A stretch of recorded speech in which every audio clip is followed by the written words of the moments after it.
Hello, everyone, and welcome to Beach Blanket Body Bag. My name is Mike. I will be the keeper or GM of this little game. We are playing this game through the Happy Jacks RPG Network's Game Days community play game, community play day. Yeah, that's a mouthful. Um, so I'm I'll be the keeper or GM of this game. My pronouns are he, him. Little bit about me. I've been playing tabletop role-playing games for a long time. Started in the early '80s. I played a lot of D&D in the '80s. I played a lot of GURPS in the '90s. I played a lot of D&D third edition in the aughts, and then into Pathfinder, and then kind of got buried under the weight, both literally and figuratively, of the Pathfinder rule set. And in about 2015, I jumped ship into and I dove headfirst into the deep end of the story game and narrative focused RPG pools, and that's more or less where I've been playing for the last 10 years. Um, I play a lot of Powered by the Apocalypse games. I play a lot of a lot of like narrative story games. I've also got it, and I also have dipped a toe into the OSR community as well. I'm very interested in sort of like the convergence of story gameplay and OSR play. I think they are way closer than a lot of the loudest voices on both sides tend to say. Um, I fell into the Happy Jacks network around the start of the COVID lockdowns, kind of through the back door. I was fairly active on the Magpie Games Discord at the time, as was Kimmy Hughes, who's the current owner of the Happy Jacks network, and we had been interacting, and she DM'd me and said, "Hey, Mike, I have this other Discord community. Would you be interested in hanging out there? I think I'd like to hear your voice over there." I said, "Sure." Thinking it was a little, I thinking it was going to be like a little private Discord that had, maybe a dozen or two people, and I hopped in, and there were like hundreds of people. And Happy Jacks is an actual play network and a podcast network, and has been around for 20 years. Anyway, I love that community. I hang out there a lot. You can find me on the Happy Jacks Discord. Okay, I've talked too much. Let's go around the table and do some quick introductions. Let's go clockwise as I have you on my gallery view here. Serin, would you please say hello? Hi, my name is Serin. My pronouns are she, they. My most of my RPG experience comes from Happy Jacks game days and D&D.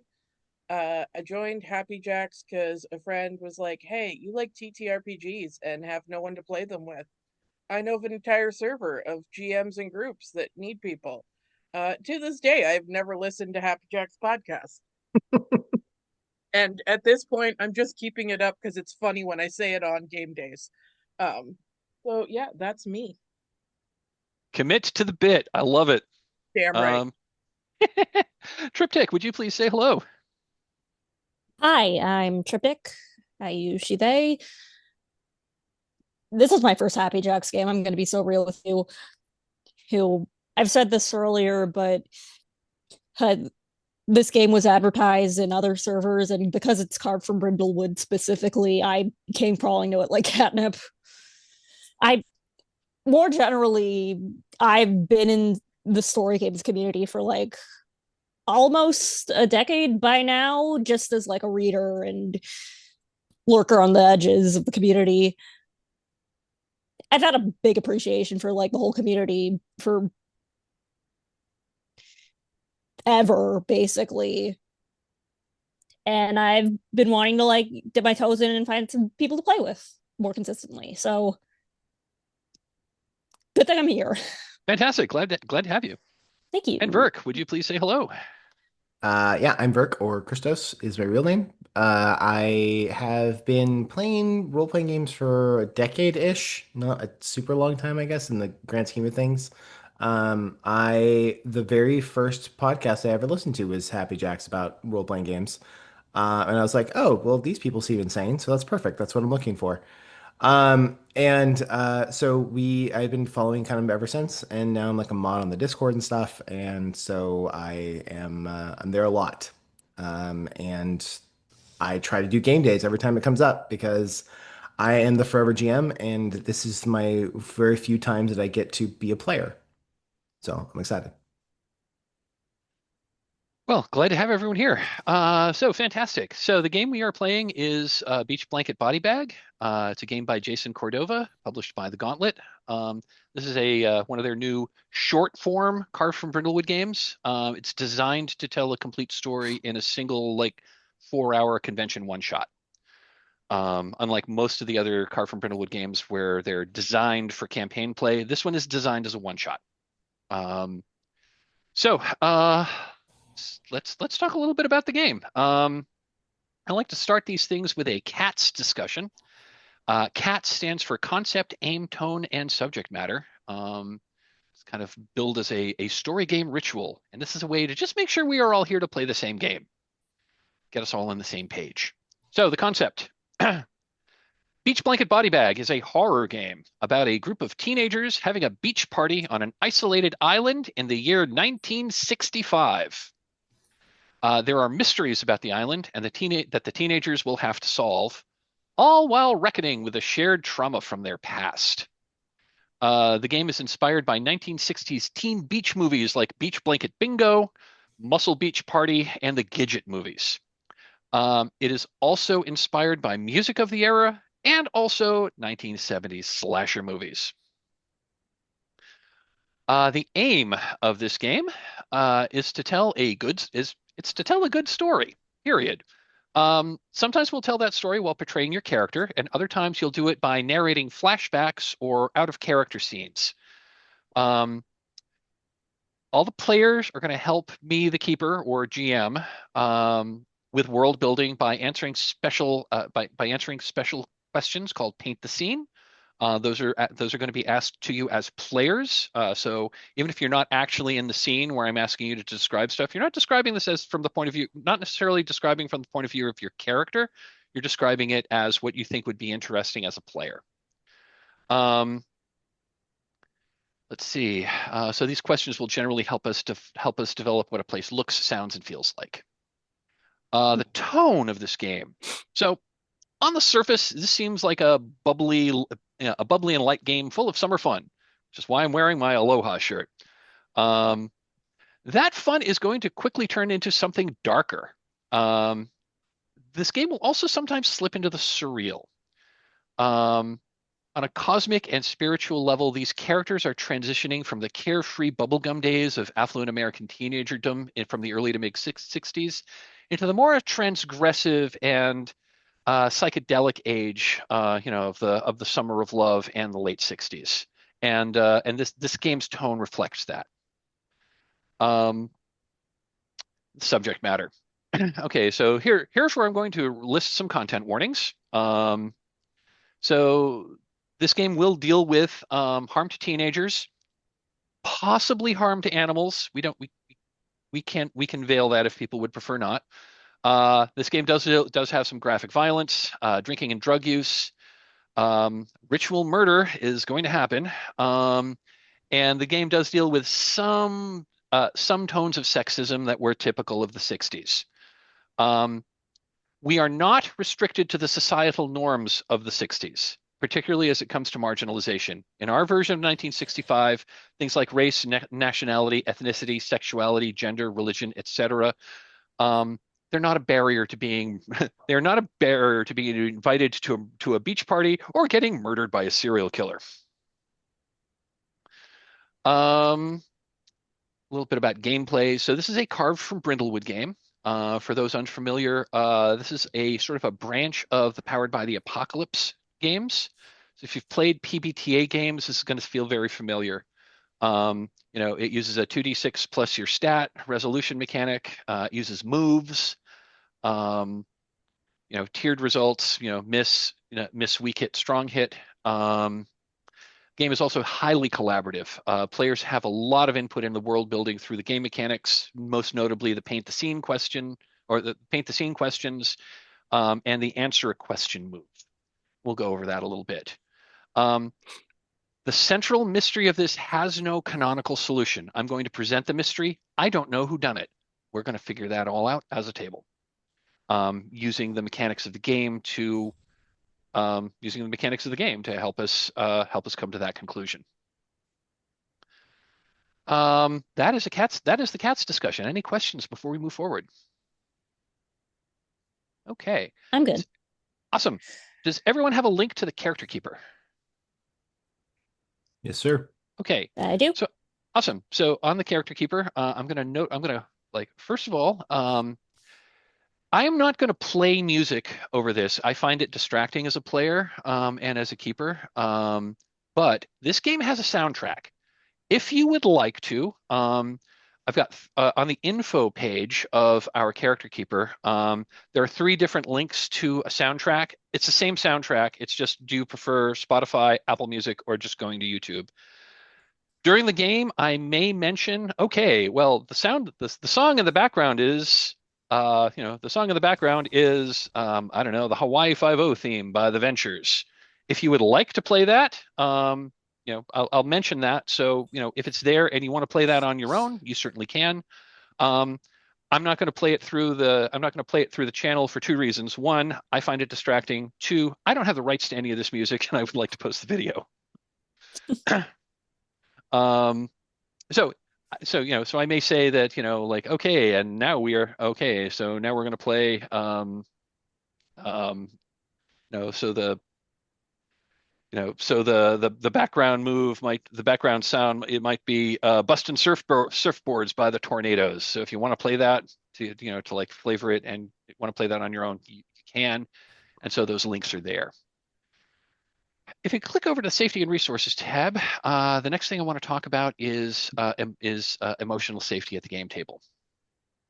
So we are a bunch of strangers or near strangers who are getting together to play a game over the internet, and the purpose of our little endeavor is to have fun. We're going to be using a set of nested safety tools that will allow us to focus on the fun. Each of us are bringing a different set of life experiences to this table. What might be fine for me to play with in a game setting, you might be not so comfortable playing with. So we're going to be using these. We're going to be We're going to be using a set of 4 nested safety tools that will allow us to, avoid the things we don't want to deal with and focus on the things that we do. And we'll also have another tool that if we start heading into, like, let's use some beach analogies here. If we start like, swimming into dangerous waters, we've got a way to like bring us back. So the first tool I want to talk about is called the open door policy. That is our most basic one, and this is about our personal physical comfort.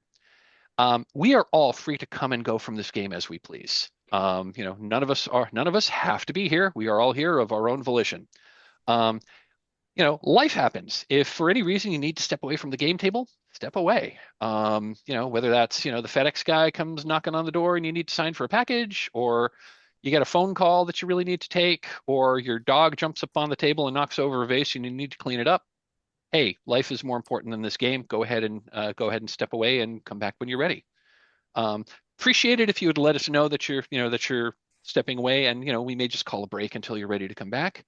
Anyone can call a break at any time. Speaking of breaks, and I'm going to call breaks at pretty much at the top of every hour. Also, life is too short to play a game you don't enjoy. So if for whatever reason you decide that, once we get into this, you decide that, this game isn't really for me, everyone is free to say that, hey, this isn't really what I thought it was going to be. I'm gonna peace out. To which the rest of us will say, cool, sorry this game wasn't to your liking. I hope we can play something more to your liking again in the future. That's the open door policy. Any questions on that? Okay, the next thing we're going to talk about is a proactive safety tool called Lines and Veils. This allows us to say things that are basically call out specific subject matters that we either don't want to deal with in the game at all, or that we only want to deal with under limited circumstances. Lines and Veils is a tool that was invented by game designer Ron Edwards for his game Sorcerer back in 2008-ish, and it's been expanded upon a little bit since then. If a subject is lined, that means it's not going to appear in the game at all. I won't introduce it, you won't introduce it.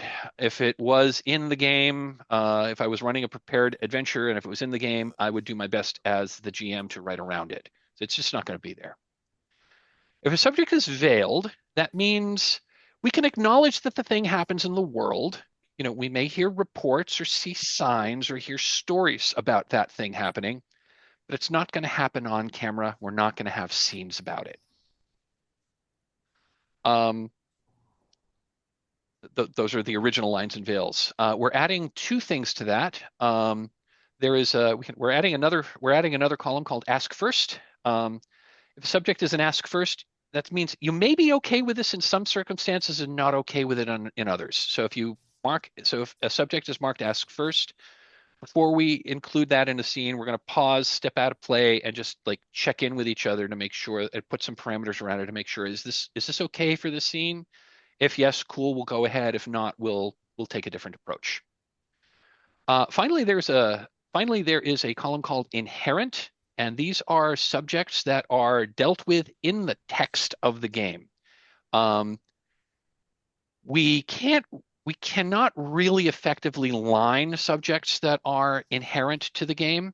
We can veil them, although if we veil more than a handful of them, we may not actually, that means we're probably not dealing with some of the themes of the game. So I'm just going to say some of the subjects that are inherent. These were also I also mentioned these in the subject matter.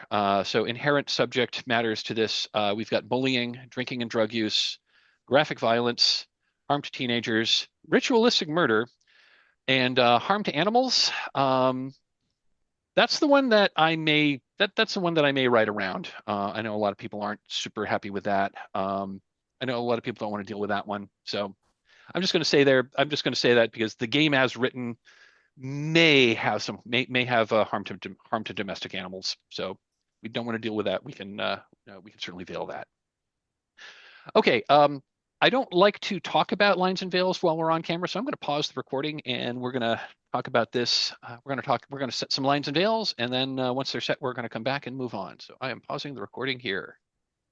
All right, we have established some lines and veils. The next safety tool I want to talk about is a reactive safety tool called the X card. If anything happens in the game that makes you feel uncomfortable in a bad way, you can invoke the X card. You can say the word X. You can say X card. You can, if you're on camera, you can make an X gesture with your hands. You could type it in the Zoom chat, although I'd probably prefer that you say it just in case I'm not like looking at the chat. Or you can just say, "Hey, whoa, whoa, whoa, whoa, whoa! Can we pause here?" That is also invoking the X card. When the X card is invoked, that means we're going to pause play and we're going to have an out of character discussion over what we need to change. You need to let us know what it is that you object to. We don't need to know why. We just need to know what, and then we're going to figure out why. Then we're going to figure out what to do about it. What we would do is there's a formal tool called script change. I kind of use it in an informal sense. So if you have invoked the X card and we know what it is we need to change, we can either like rewind the scene, replay it without that element. We just cut the scene here and move on to the next one. We can like move. We could invoke slow motion and just kind of like move forward very slowly and deliberately, kind of frame by frame, or we could do something else. We'll figure that out as players. You can invoke the X card on anything. Whether that is I've introduced an NPC that was the name of the bully that used to beat you up when you were in 5th grade and you absolutely can't stand that name, no problem. We'll X card it. We'll call the NPC something else. You know what? This NPC doesn't exist and doesn't care what we call them. If a player has introduced something you think is like really off tone, or you think do you think is off tone or doesn't really jibe with what we've established in the current fiction, go ahead and X card. Like, maybe this isn't, this game is weird enough, but if we were playing a Regency romance game and someone decided to to talk about the flying saucer that came down and abducted somebody, maybe that was a little off tone. Maybe you don't want to do that. X card, we'll invoke the X card, we'll talk about it, and we'll right the ship.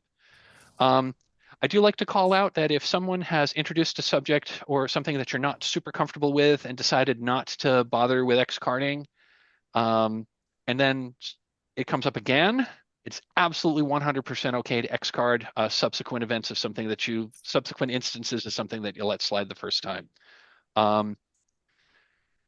That's X card. Any questions on that? Okay. Talked a little bit about script change. This isn't exactly a safety tool, but this is the time to talk about it. If something were to happen to me and I either go completely silent or my internet connection ends, or I take off my headset, I look concernedly to my left and step off camera without saying something, and I'm not back for 10 minutes, assume something happened, and take the rest of your day back. I'll do my best And to call the circle back. police. Yeah. Okay. I'll do my best to circle back and let you know what happened. It doesn't happen very often. It has happened a few times that I've lost power or I've lost internet. Doesn't happen all that often, but if I'm gone for 10 minutes, and I don't say, hey, I'm going to be back in, hey, let's take a 15-minute break and we'll come back in 15 or something like that. If I'm gone for 10 minutes and I don't let you know what's going on, assume the game is over, take the rest of your day back, and I'll circle back to you at some point in the future. That concludes our safety talk. Do we have any questions? Fantastic. Let's see here. What else? Let's talk a little bit about the game. So before we started the game, I did check in with everyone, and some people have some Card from Brindlewood experience, but everyone has Powered by the Apocalypse experience. So I'm just going to talk a little bit about this game and how it works. This is a Powered by the Apocalypse game that has a few other extra mechanics that are kind of thrown in for good measure to make it carved from Brindlewood. It uses the framework that was developed for the game Brindlewood Bay, also by Jason Cordova, also published by the Gauntlet. Like I said, this has a non-canonical mystery. There's going to be a central mystery that you'll stumble across. I don't know who done it. We're going to figure out how that does using the mechanics of the game. For the most part, this game uses moves like any other PBTA game. Unlike a lot of games, this one, Card from Brindlewood games have a very small number of moves. This game only has 5 basic moves, and your character will each have like one additional special move that's specific to your character.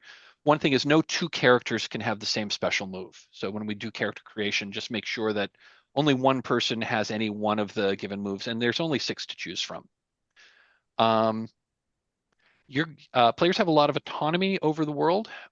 Basically, every time you go into a location, the location has a paint the scene question where I'm going to ask all of the players kind of a leading question, which kind of like establishes a fact in broad strokes, and I'm going to ask you to provide what the details are. And you'll see how that goes once we introduce one. Like most PBTA games, most moves are resolved with a die roll. It's going to be 2d6. You're going to add an appropriate stat. And then a 7 or higher means you get before we roll, we're going to establish what the stakes are of the roll. So we're going to establish like what you want out of it, what you're afraid is going to happen if it doesn't go so well. So we know what the stakes are before we roll the dice. You're going to roll 2d6, add an appropriate stat, and then it's kind of the standard thing. 7 or higher, you get what you want.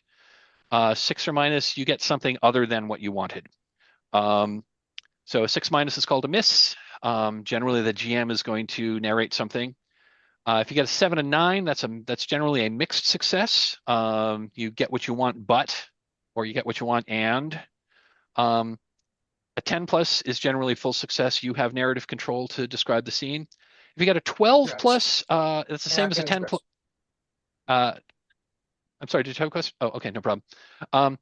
If you got a 12 plus, that usually means for most moves, 12 plus means you get what you wanted and something extra, and the GM will generally define what the something extra is. There is another mechanic in this game. Card from Brindlewood's call it the branches. So we'll narrate. So once you roll a move, I'll narrate what happens. If you don't like the result and you want a better result, you can do something called Mark the Red Star. We have a total of 1, 2, 3, there are a total of 5 stars that can be marked total in the game. If you choose to mark a red star, mark the red star, that will increase the result by 1 tier. So if you rolled a miss and you mark the red star, after I have narrated like the not so great outcome, you can choose to say, oh, you know what? That didn't happen. We're going to mark the red star. That's going to increase your result by 1 tier. So a miss becomes a 7 to 9.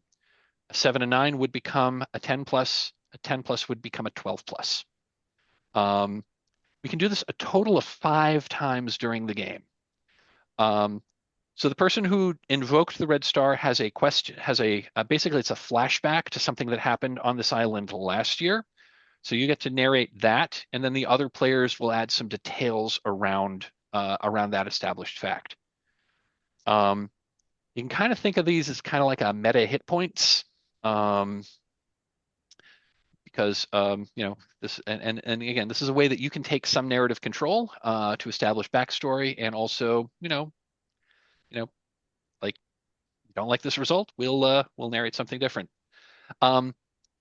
And the way I kind of like to phrase it, so I will narrate the bad outcome, even if you say, oh, I don't want to miss here, I want to mark it. Well, I'm gonna still narrate the bad outcome, and then we'll narrate the actual outcome. You can kind of think of that as this is what this is what the character was imagining would happen, or sometimes you see that in movies where they'll show the bad thing and then they snap back like, oh, I was just imagining that. So that's the red star mechanic. Yeah, we've got but there's 5 basic moves. There's the day move, the night move. Those are basically the do stuff moves. If you're doing something risky, if you're doing something dangerous, if you're doing something and failure has a consequence, we're going to roll either the day move or the night move. The day move happens, well, during the day when things are not quite as dangerous. The night move happens when things are at night and things are a little more dangerous. They work more or less the same way. It's just there's some subtle differences between the two of them. The night move is more dangerous. There is the meddling move. That is the move you use to try to uncover clues. And then once you have gathered enough clues, you can attempt to answer the question.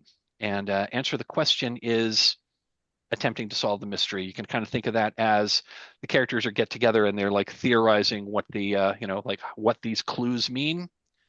We'll talk about that in a little bit once we actually get that. But that's how we come to the conclusion of like who done it. It's going to be through the answer the question move.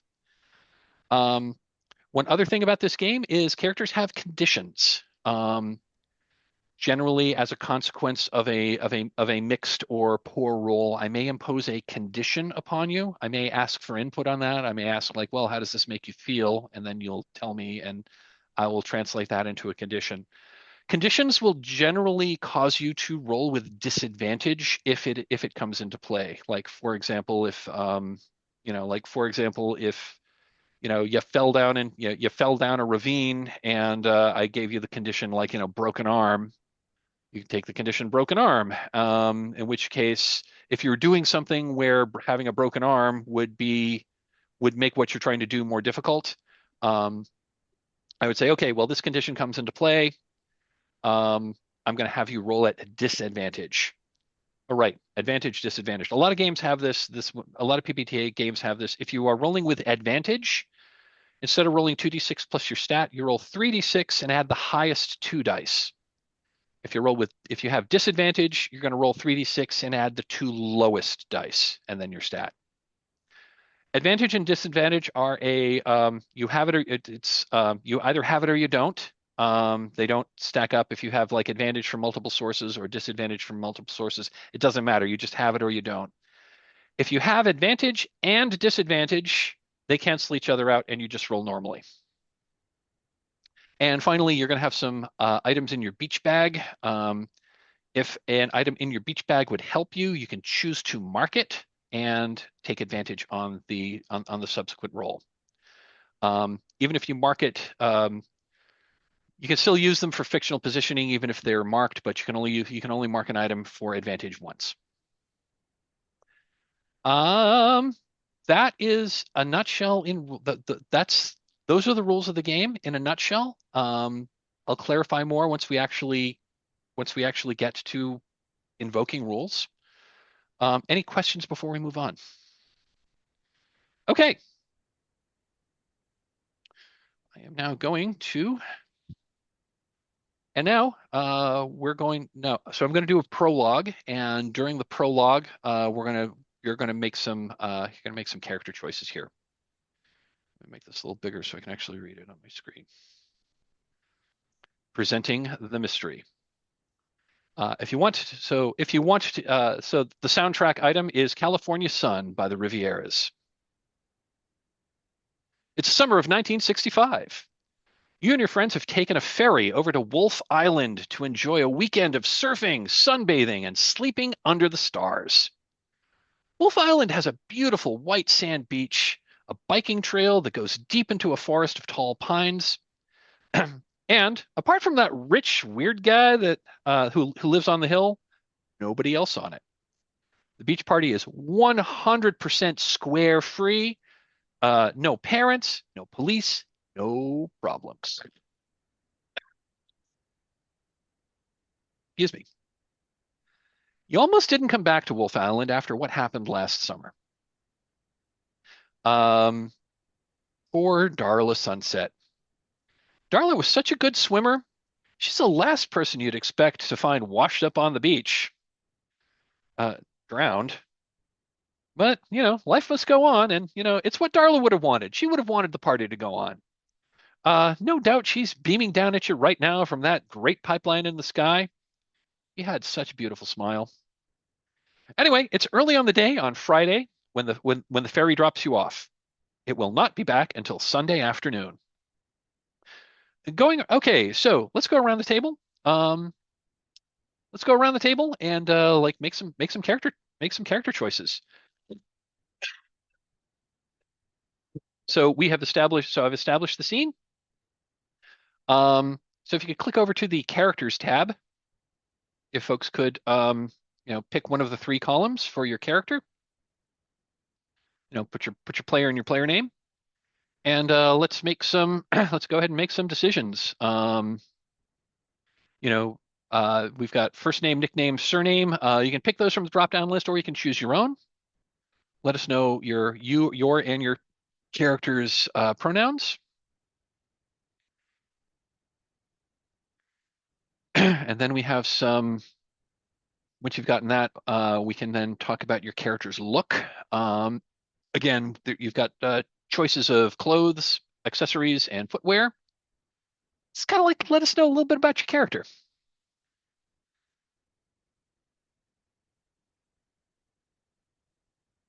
And when you're ready to move on, let me know. Oop. We lost Triptych.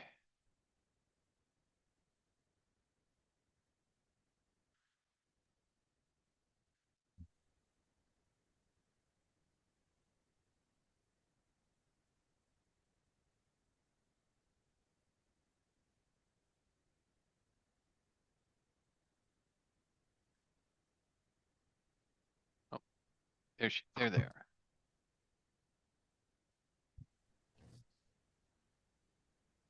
Lost you there for a second. Yeah. Welcome back. I'm back. I know in my day job, I'm on Microsoft Teams a lot, and the mute your mic button is right next to the leave meeting button. And there have been so many times I've left the meeting when I meant to mute my mic. Bad design by Microsoft on that. Yeah.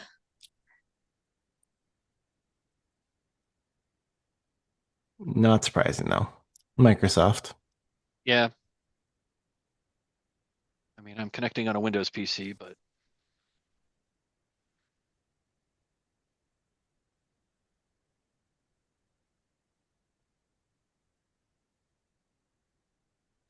so while you're making your decisions on look, one other thing you will do is add one to one of your abilities, and I'll just let you know what the 5 ability scores are. So your character's vitality, that is that's your physical condition. So if you're doing something that involves like, running, jumping, picking something up, endurance, agility, that's going to be vitality. Composure is how kind of put together you are, how well you are able to, you know, you know, it's how well you're able to like, stand your ground, face up to danger, keep your head together when facing danger. So when it comes to like, holding fast, like holding fast or like keeping your shit together, that's going to be composure. Reason is your mental faculties. So if it comes up to like, figuring something out or like looking for something or reasoning your way through things or like winning an argument, that may well be reason. Presence is kind of like your force of personality. So if you're trying to like charm someone or fast talk someone or your personal magnetism, that's going to be presence. Sensitivity is how attuned you are to the supernatural. So if it is spooky or weird or freaky, that's probably going to be sensitivity. And at start of play, you will add 1 to one ability of your choice. Everyone starts with Vitality 1, Composure 0, Reason 0, Presence 1, and Sensitivity -1. Is anyone drawn to putting their 1 in sensitivity? If not, I probably will because I can see Tom as being the spiritual dude. Although I guess we weren't saying dude yet in 60s, but I in this mystery fantastical world of the 60s, dude could exist. 100%. Fair. I put in my 1 reason. So I was gonna say, I think dude is probably more. I think dude is probably more appropriate than bro. So, especially amongst, I think it came from California surfer culture from the '60s and then kind of spread elsewhere. So I think dude is totally appropriate. Having grown up in California, dude is actually real life in my word repertoire. Like I use it quite a bit. And people always look at me strange. I'm like, you don't understand. It's how I grew up. And it's also gender neutral. Like my car is dude, my wife is dude. Like dude is completely used across the board for everything.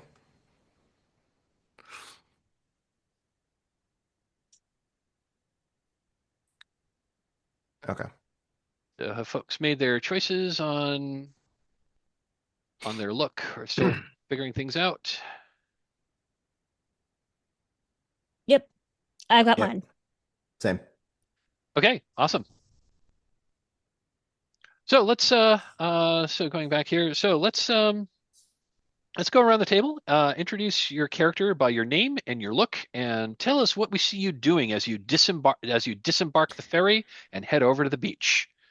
Let's go left. Let's go left to right in character keeper order. So, Serin, would you start?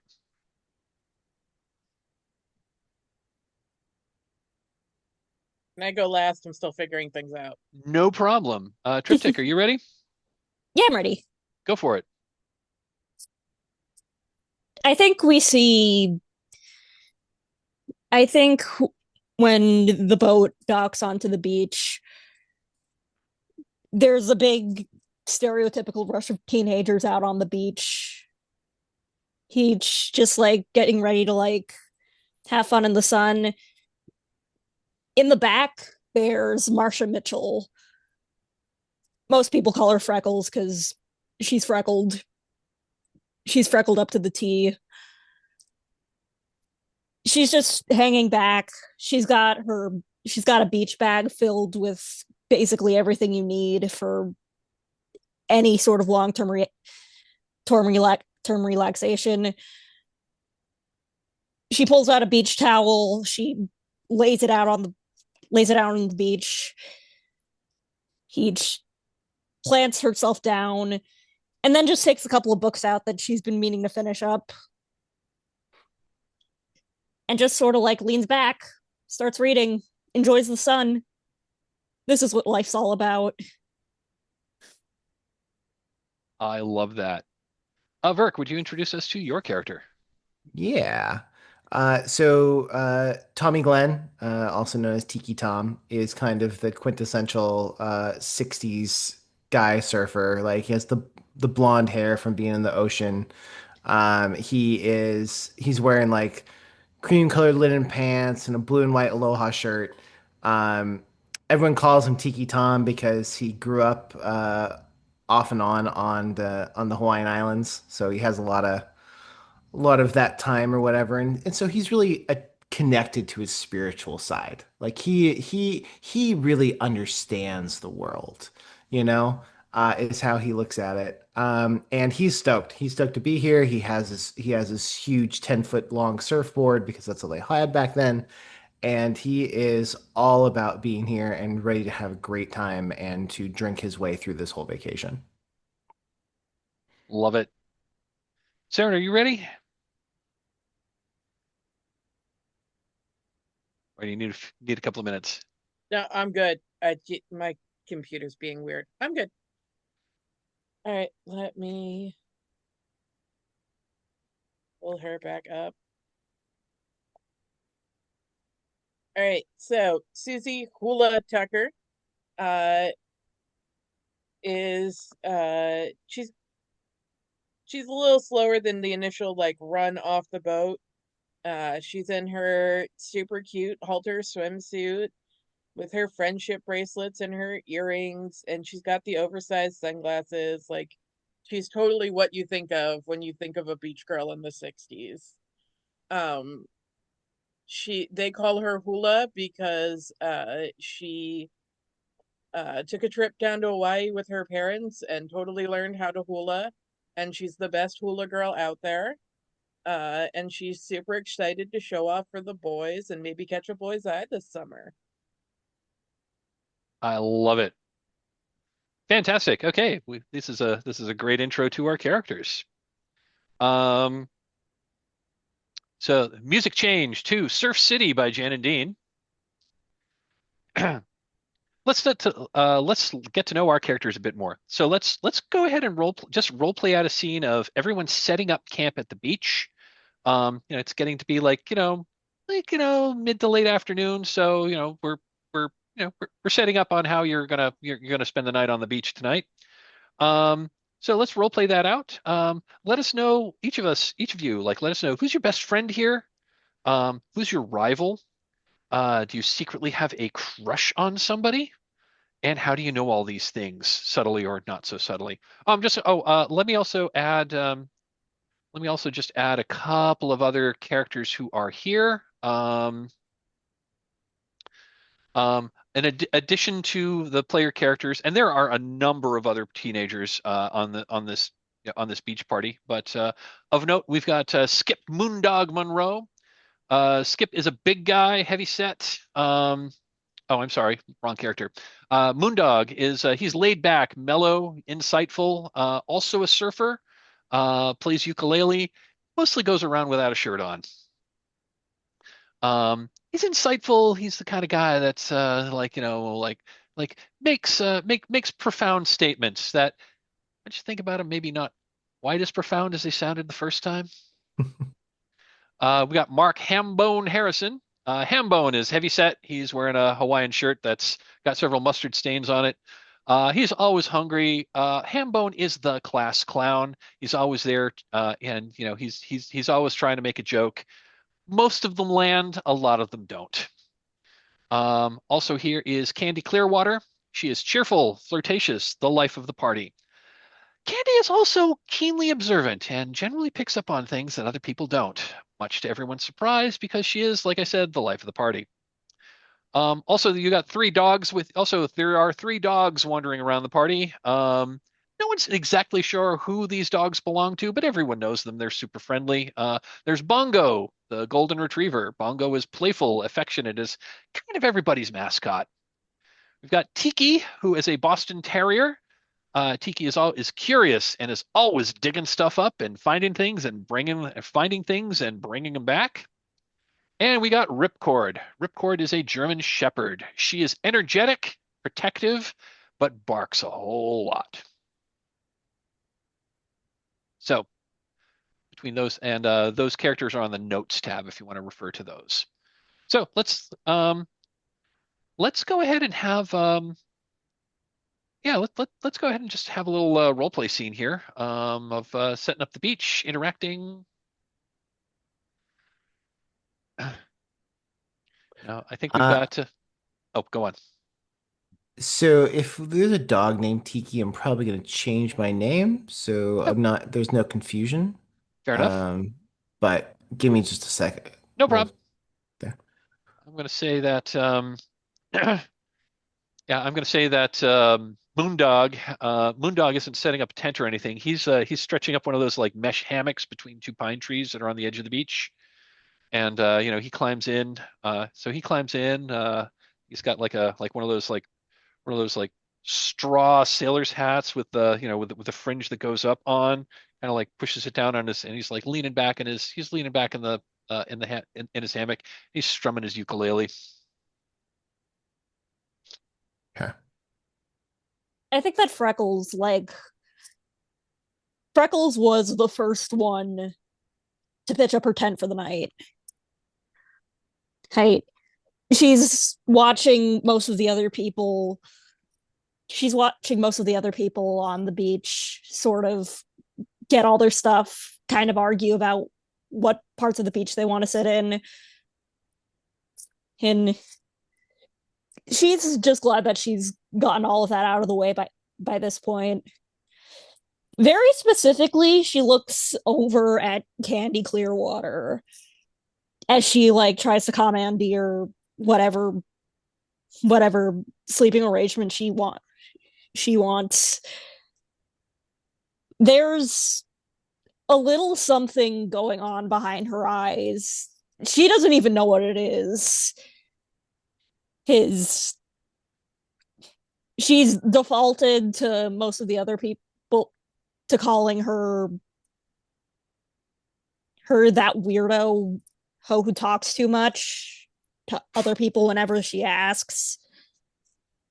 But really, she's just staring.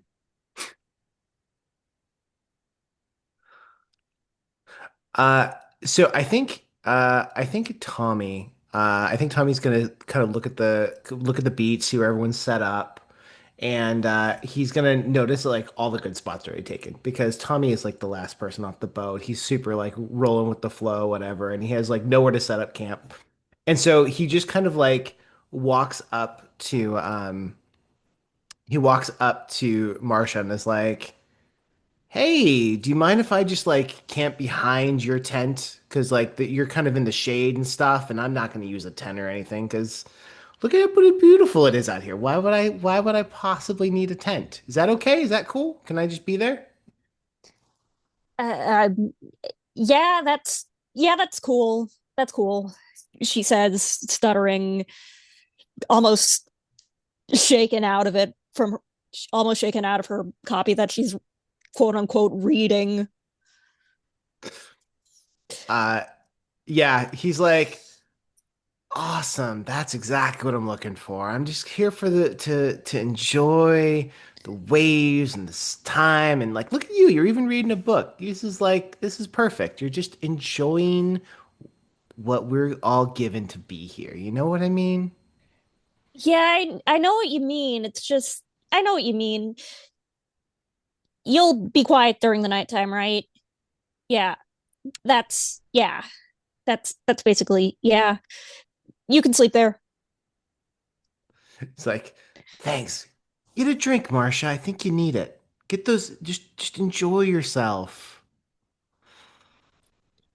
While they're chatting, Susie is totally setting up camp with Candy because they're like absolute besties.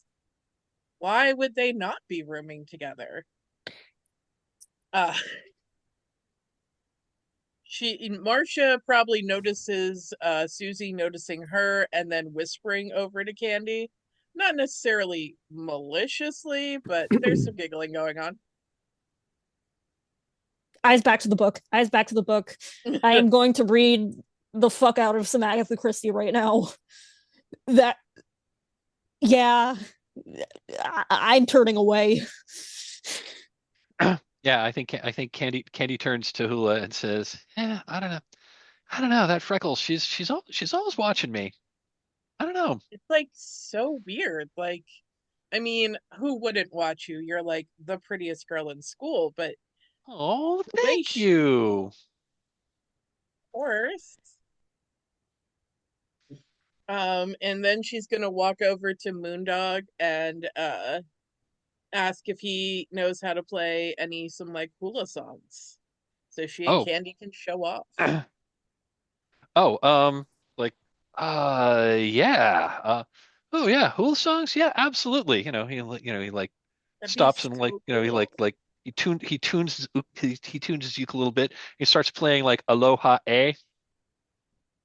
She's totally gonna drag Candy to like the center of like whatever group has formed, and just start showing off her hula moves and trying to catch like Skip and Tommy's eyes, and like check Love me it. out. Love it. And while you're while you're in the middle while you're doing the while you're doing the dance, I think Tommy so Bongo the golden retriever comes up to you. Bongo's got a frisbee in his mouth and like walks up to you and like looks at you and like drops the frisbee at his feet, sits down, like his tail starts wagging. He looks at the frisbee, looks up at you.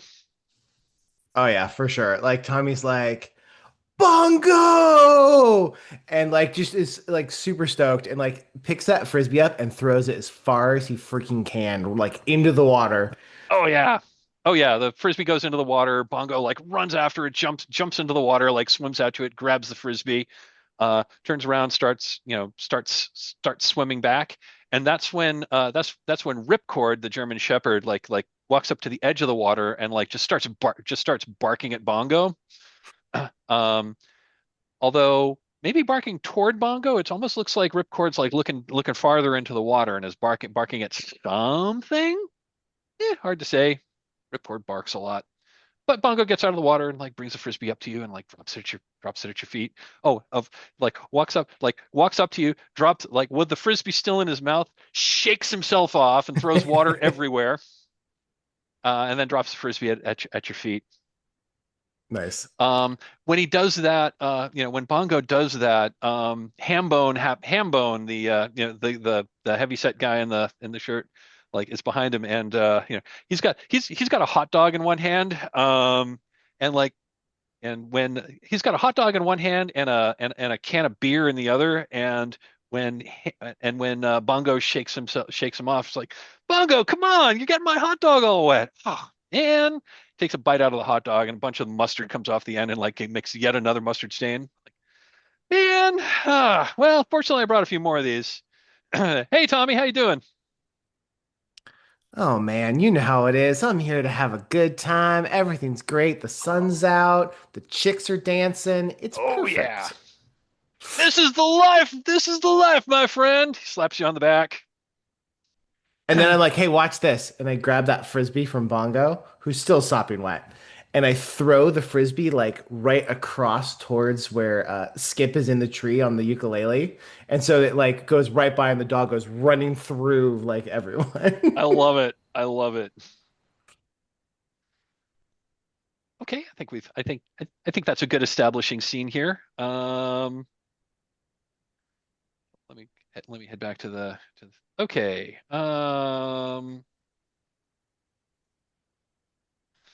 So music changes to Red River Rock by Johnny and the Hurricanes.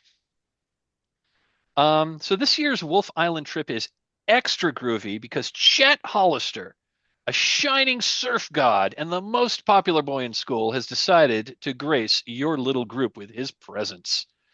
Chet is totally swoon-worthy, golden hair, golden skin, and a body built by Gold's Gym. Everyone in the school is either totally in love with him, totally resents him, or totally wants to be him. Sometimes all three at once. Sometimes all three at once. So I'm going to post this question to each of you in turn. I think I'll go. think I'll go in reverse character keeper order here. So the question is, so what do you feel about Chet?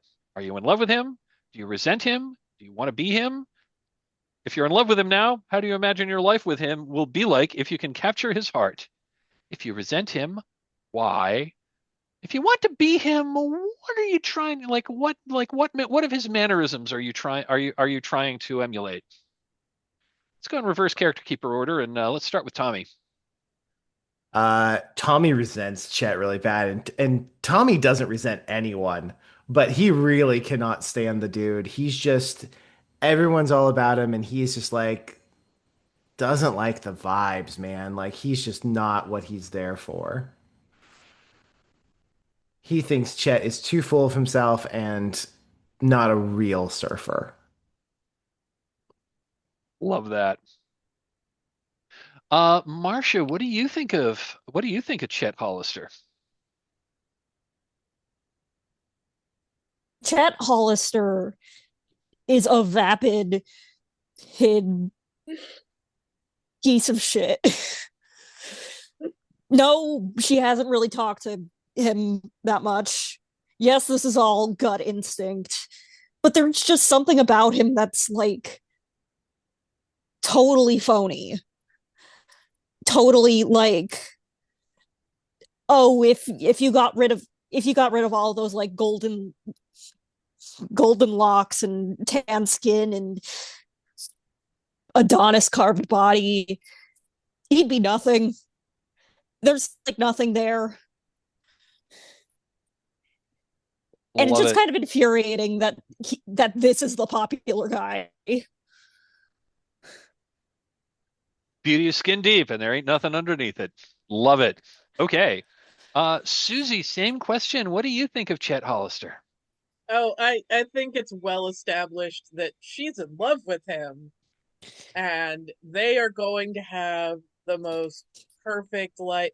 It's going to be like her parents with their little house and their 2.5 kids, and they're going to go surfing like every weekend and just be water gods and goddesses, and life's going to be, like Lucy and Ricky, absolutely perfect all the time. I love that. Fantastic. Okay, music changes. We are now listening to The Lonely Surfer by Jack Nietzsche. So the first day on Wolf Island is a gas. Cooking out, soaking up the sun, dancing on the beach.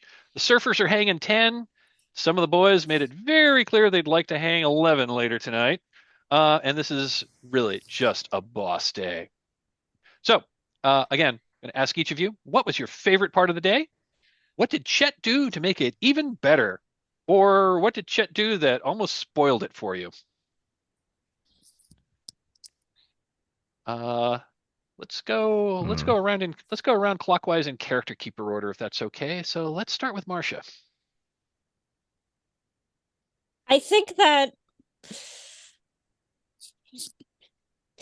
it doesn't really take a lot for Marcia to be happy on a vacation like this. It's really just the scenery that's like keeping her anchored into the good time feelings. There is a point later on in the day where she makes the mistake of like trying to get up and like hang out with the popular kids, talk to like Candy for a bit. It doesn't really go anywhere, mainly because Chet's hogging all the attention. It's really hard to get any actual conversation down of any sort of substance at all. And eventually she's just like, I give up. Why do I even bother? Gets back to her tent, goes back to her book, tries to like shake the embarrassment off. Almost succeeds. Succeeds just enough. Cool. Tommy, same question. I'll repeat it. What was your favorite part of the day? What did Chet do to make it even better? Or what did Chet do that almost spoiled it for you? My favorite thing today was just being on the water. Like being on the water as like waves are coming in and just like enjoying that experience, connecting with the water and the the gods of the water, you know what I mean? And I was waiting all day for that perfect wave, and it finally happened. And I was starting to fall in on it, and who cuts me off? Chet. Chet came through, cut me off on the pipe, completely ruined my perfect wave for the day. Oh, Chet's an asshole. what an asshole. Love that. Okay, Susie, same question to you. What was your favorite part of the day? What did Chet do to either make it better, or what did Chet do that almost spoiled it for you? Um, I mean, Chet's always the best part of the day. Um, but the boys had this little like impromptu surfing competition, and Candy and I got to judge, which was like super cool. And like Chet smiled at me when we named him the winner. Oh, it was so amazing. And then he came over and he talked to us. And like, yeah, mostly he was talking to Candy, but like I was right there too. Right? And there's nothing that Chet could ever do to like spoil my best day. Um there was that one part when that weird freckles girl came over, but like I think she kind of got the memo pretty quick that, Chet Mm, was here. Sorry. Please know this is totally in character and I love you yeah, out of I character. very fair. Very fair. I think Marsha's mentally sticking her tongue out at you. That's Love it. that's entirely fair and valid. I never got to do this in high school and it's kind of fun to pretend. Love it. I was very much a freckles in high school. But yeah, Fantastic. and like it was just the best day. Fantastic. Okay, music changes up. It's now Surfin' USA by the Beach Boys. So at this point, inspired by everything we know so far, we should so everyone please declare one item that you have with you and put it in your beach bag. Um let's go right to left on character keeper order. So let's start with Serin. Like so what's a thing you have with you in your beach bag? And I'll this has mechanical just I just want to reiterate this has mechanical weight. At some point during the game, at any point during the game, you can, before you roll the dice, you can mark an item in your beach bag to take advantage on that roll. Um, I'm gonna say she had because it's the '60s and we are all about the tanning. She's got coconut oil. She and Candy are gonna get golden skin just like Chet. Love it. Yeah, go ahead. So, okay, yeah, put a bottle of coconut oil in your beach bag. Sweet. Um, and also please ask another player to add an item to your beach bag. So I'm gonna live dangerously and ask Marcia. I think there's a couple of cans of like I think there's a couple of cans of like dollar store beer just in case the Dig night it. turns that way.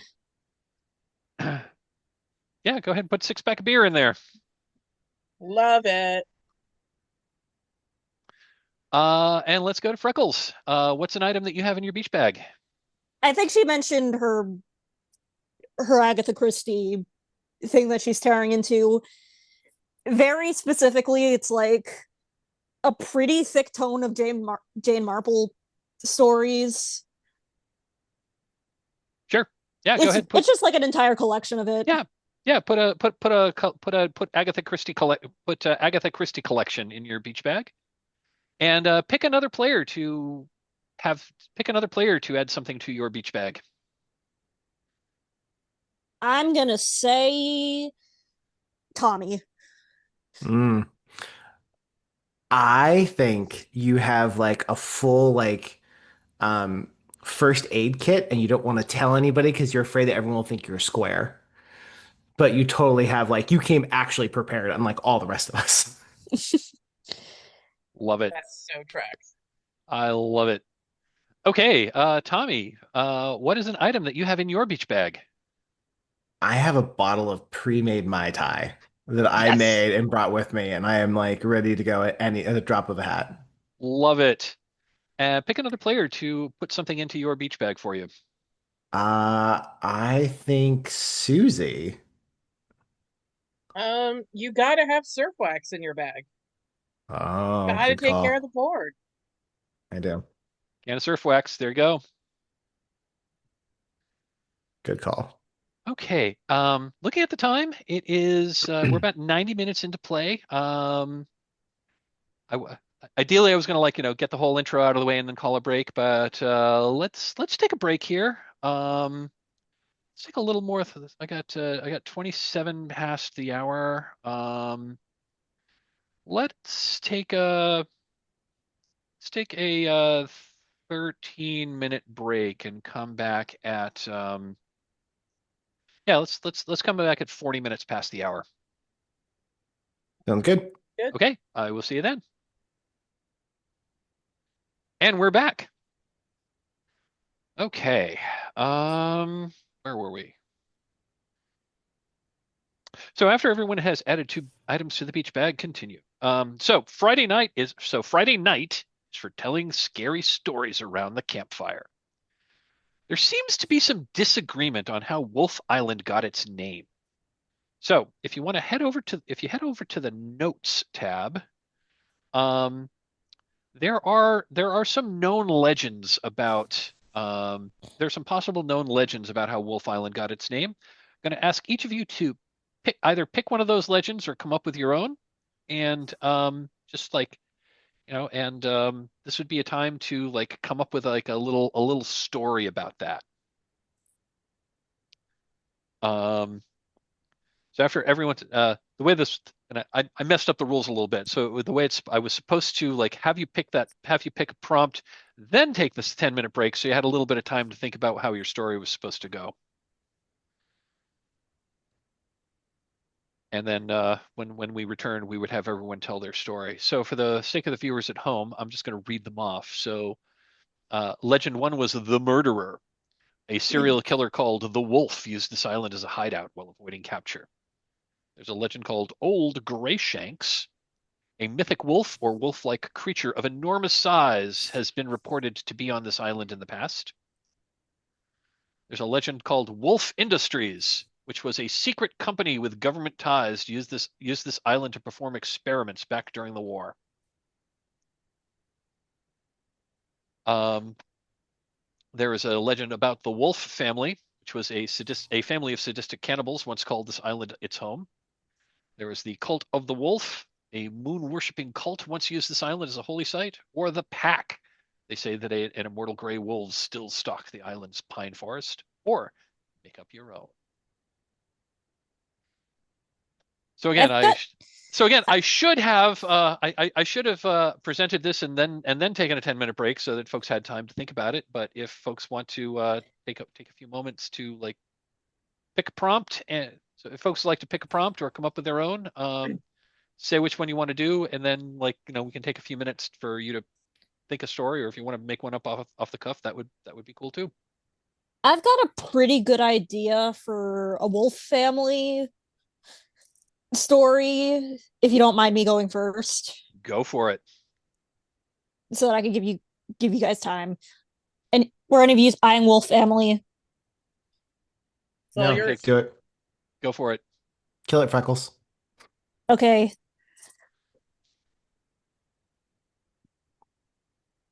Well, obviously, it's named Wolf Island. Like, it's named that on maps and stuff. And you don't get a name on maps and stuff if it's just from any old local legend. It's got to have history behind it. I here's the story I've heard. Back when the town was just founded and stuff, the main people running the show were this family called the Wolf family. They were obscenely rich. Enough money that you could get away with anything. And they did used to get away with anything. they trap people on their island, force them to like follow through with their every whims. I heard that some of them even ate people that came over here. But that's just a rumor. All of this is rumor. All of this is rumor because one day the family just packed up and left. And of course, no one in town wanted their family name to be like embroiled on the history of the town forever. So they just quietly covered it up. Only the name remains. That's good. I like that. That's great. I love that.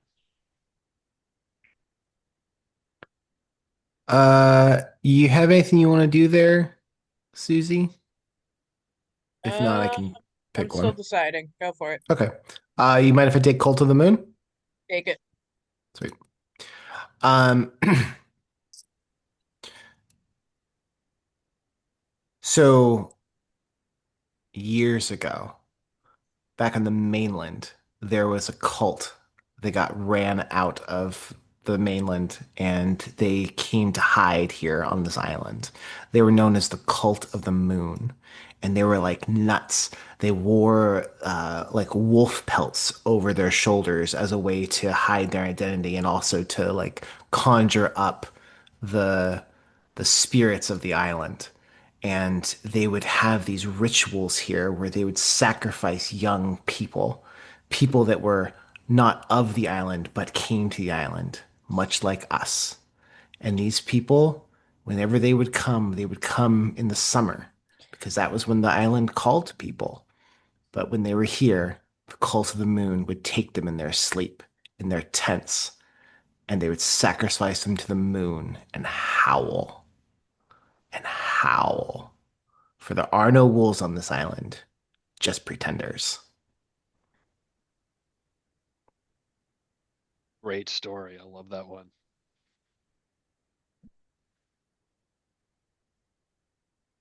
All right.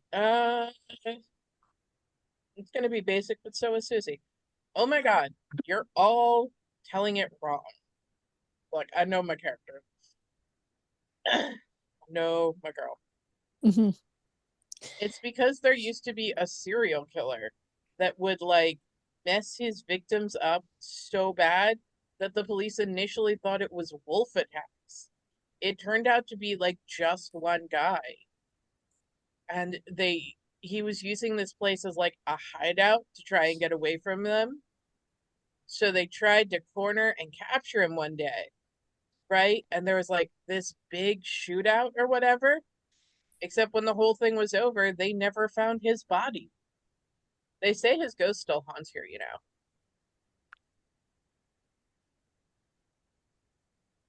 I love that.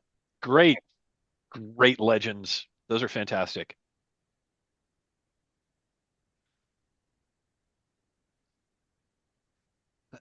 So the next morning, as everyone is crawling out of their tents, making breakfast over the last embers of the campfire, and responding to the call of nature, you all hear a frantic barking. Um, like like coming from like the edge of the woods. So like the pine forest comes down to the beach. So it's like coming from like the edge of the forest. Um, you go to investigate. Like everyone goes to investigate to see what's going on. The dog Tiki has discovered the body of Chet Hollister, propped up against a pine tree. His innards are hanging out of his stomach. Oh my God, no! The curse of Wolf Island strikes again. So you are all on this island. It is 1965. Nobody has a cell phone. Nobody brought a radio. Nobody brought a radio. You don't have a boat to go back to the island, to go back to the mainland. The ferry isn't coming back until like Sunday afternoon. It's far too far to swim. It's probably too far to like, try to like paddle a surfboard out. It's miles and the currents are such that you really don't want to try to make it. Um, so it's not going to be here. So yeah, your way off the island isn't going to be here till tomorrow afternoon. Um, so you could just turtle up on the beach until then, but you all remember about what happened last year with Darla Sunset. No one outright blamed you for her death, but a black cloud followed you all year. Shopkeepers looked at you funny. Police cars occasionally idled behind you as you walked down the street. Even your parents have been cold toward you. And Darla was a social outcast. I mean, how much worse is it going to be if you're implicated in the death of everyone's favorite surf Adonis? You need to find out what happened to Chet. Maybe you can stop it from happening again, or maybe you just can use that information to help survive the night. So, the question: who or what killed Chet Hollister? Complexity 8.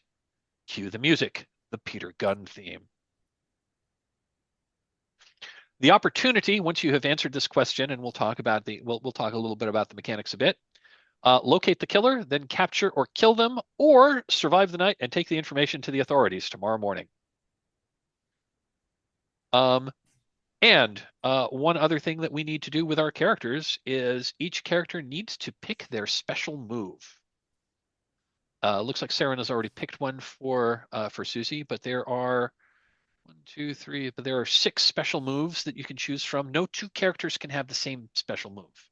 So take a quick look at those and see which one resonates with you most. Obviously, Susie is the perfect tiny princess.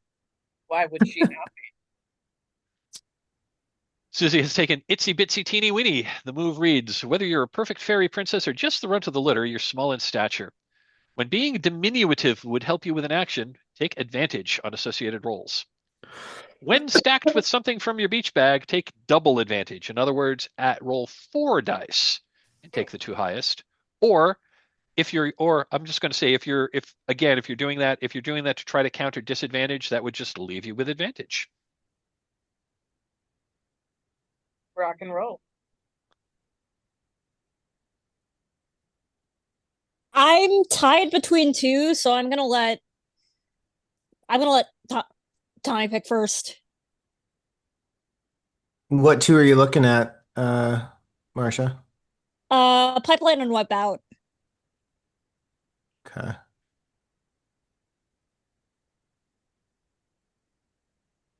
And by the way, the song associated with the Itsy Bitsy Teeny Weeny move is, of course, the Itsy Bitsy Teeny Weeny Yellow Polka Dot Bikini. Yeah, no, that's why when I saw it, I was like, I don't know what that move is, but I do know I love the song. It's pretty great. Don't be a meanie. Show us your bikini. Okay, I'll take Halo Cobra. The move reads, you are always coiled and ready to strike, mentally and physically. Add 1 to both vitality and reason. Mm-hmm.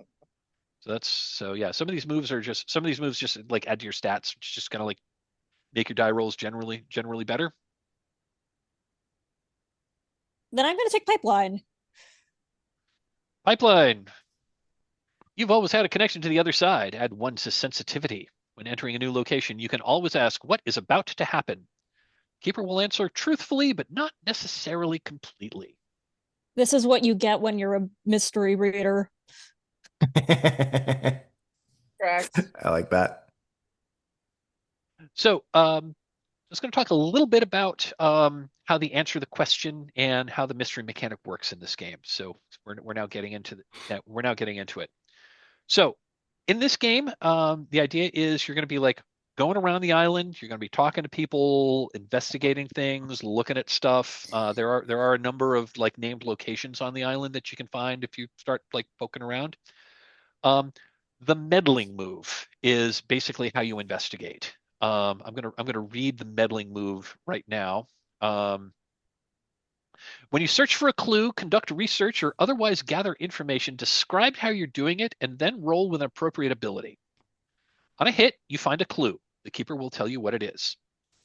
On a 7 to 9, there's a complication, either with the clue itself or a complication that you encounter while searching for the clue. The keeper will tell you what the complication is. This is one of those moves that it doesn't have anything like awesome on a 12 plus. So you're looking for a clue. And there's one thing that's if you do roll a miss on the meddling move, keeper will tell you how this line of investigation is now closed to you. So nobody can continue trying to find a clue from that line of investigation. Let me add that to the on a miss. The keeper says how this line of investigation is closed to you. I'm sorry. Can you say that again one more time, Mike? Sure. Like So, I didn't quite. yep. So the way the meddling move works, that's how you try to find clues. Yeah, I understand that part. Just the last part Oh, about the last the. part. So if you roll a miss on the meddling move, the keeper is going to say how this particular line of investigation is going to be fruitless, how you're not going to be able to like gain any more clues from following this line of Okay. investigation. Got it. All right. So like for example, if you find like like if you're questioning an NPC and about if you're questioning a non-player character about like what did they see that night or whatnot, and you roll a miss on the meddling move for whatever reason, they're not going to want, like for example, they don't want to talk to you anymore. That's how I ran it they're in gonna Underwood clan Way up. too. Okay. I just wasn't Or sure. or if you're or if you like find like a weird you find like a like you find like a weird, somebody built a weird treehouse in the woods or something like that, and you're like poking around I might and you roll a miss on the move, I might say something along the lines of, and while you're poking that, the treehouse completely collapses into this like pile of rubble, and you're not going to find anything, and anything that might have been in there isn't there anymore, for example. So that's how a miss would work on the meddling move. And again, you can always use a red star to raise something. So most of the time, people will use the branches mechanic to undo a miss. To that would then bump it up to a 7 to 9. So then I would like, okay, well that didn't happen. Instead, this happens. Make sense? Hmm. Cool. So when you find a clue, I will tell you what the clue is. Although there's like ways to like there's occasionally other special moves that would allow you to define a clue. That'll go on the clue list.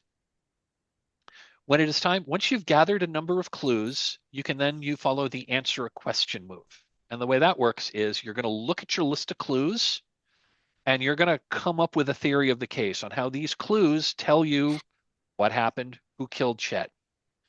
And you'll go through the process of like saying, well, because of this clue, it's because of that. You'll put together a theory of the case based on your clues, and the complexity of this is the complexity is 8.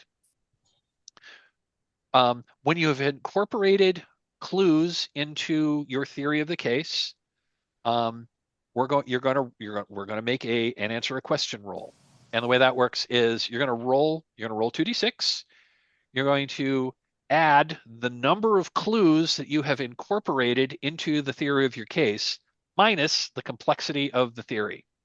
So basically, to roll flat, you'd need to have a story that included 8 clues. Then you'd be rolling flat. If your theory includes 10 clues, you'd be rolling at +2. If your theory only includes like 7 clues, you'd be rolling at a -1. And so that'll basically tell us that'll tell us if you're right. If you roll a 7 to 9, if you get a hit, that is what happened. Your theory is what happened canonically. On a 7 to 9, the keeper is going to include some. Well, anyway, if you roll a hit, that's what happened, and you can then attempt to bring the killer to justice or whatever. If you get a 10 plus on your answer a question move, you basically have narrative control, and it's going to be relatively easy to conclude. If you roll a 7 to 9, that means that it might be a little harder. There was there's like either a piece you missed, or or like it's like the person is has a head start on you. If you roll a miss, that's not what happened. Generally, that means the way I usually interpret a miss on answer of the question is you're mostly right, but you missed something important that you missed something important that's going to cause a big complication going to cause a big complication when you try to bring the person to justice. You can use the red star to if you have a red star prompt left, you can use the red star to bump up the result of answer a question. Mhm. That makes sense. That's new, isn't it? Like that's a That new car for Brindlewood thing, right? that is a new car from Brindlewood thing. Huh.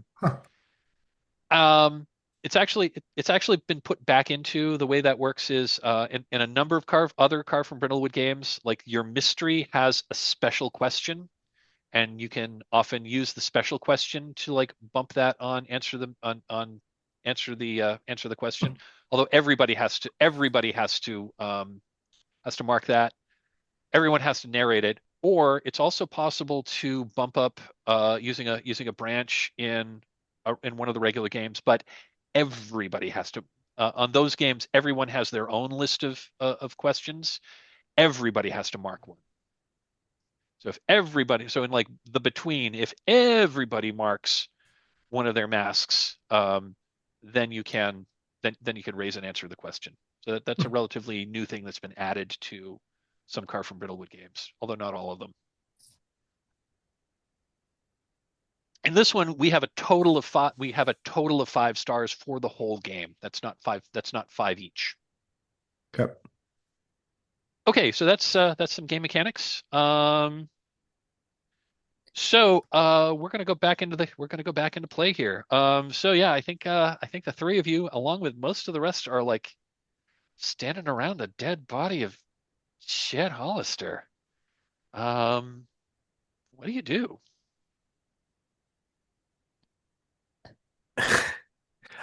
Tommy's gonna kind of look it over and be like, couldn't happen to a nicer guy. Shame. We should probably call the cops or something. Do you, I think Marsha's going back to her tent, getting her first aid kit, because looking like a square is not an applicable thing that's happening right now.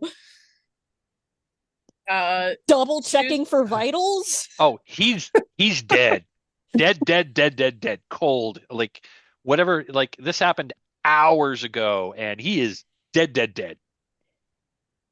Yeah, but Susie is obviously consoling Candy. We're consoling each other. It's truly. And then she's gonna snap around and look at Tommy and be like, "With what phone?"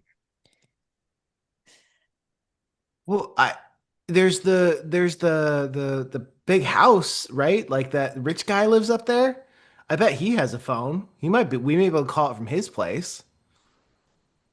I don't know. I mean, with everything that happened with Darla. Dolores? Darla. Darla. With everything that happened with Darla last year, like, I don't know. I think we should probably like figure it out, yeah?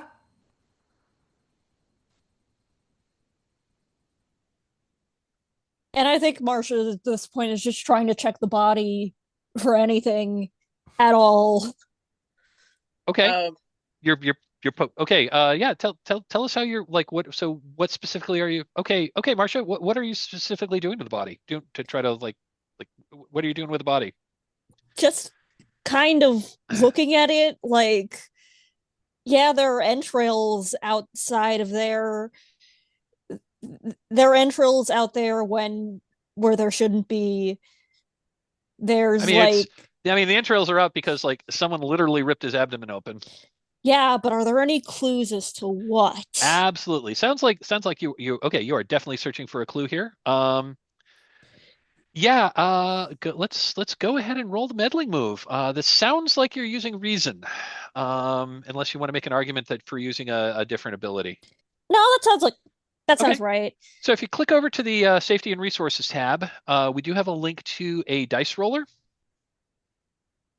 So let's go ahead and bring that up. I'm using one called Witch Dice, which I like it because it can do the calculations for you, and you can also use it to roll with advantage or disadvantage. So that should bring you to the Witch Dice Beach Blanket Body Bag.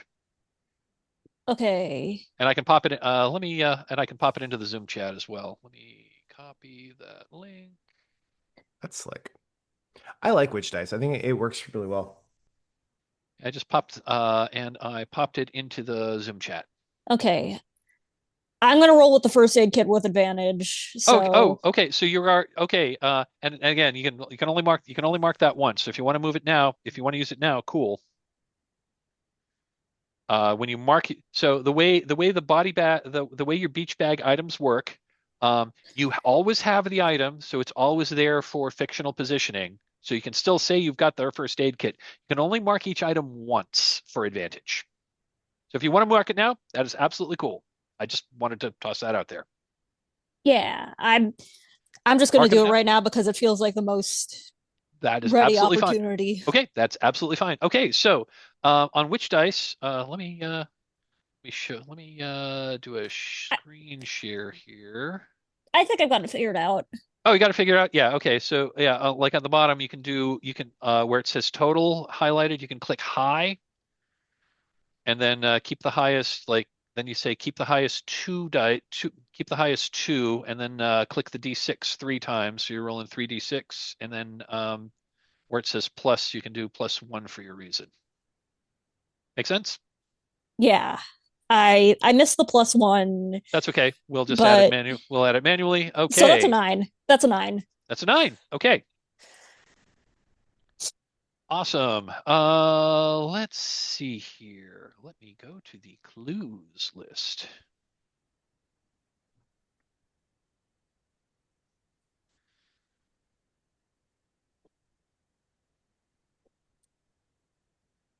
I'm gonna just put this out there right now. There's some weird stuff that's happening with my work right now, so there is like a 50% chance I might have to leave. But I'll let you Oh, guys know if it okay. happens. I Oh, that hope sucks. not, but like I we'll see. Oh, that sucks. Well, I hope not. Me too. But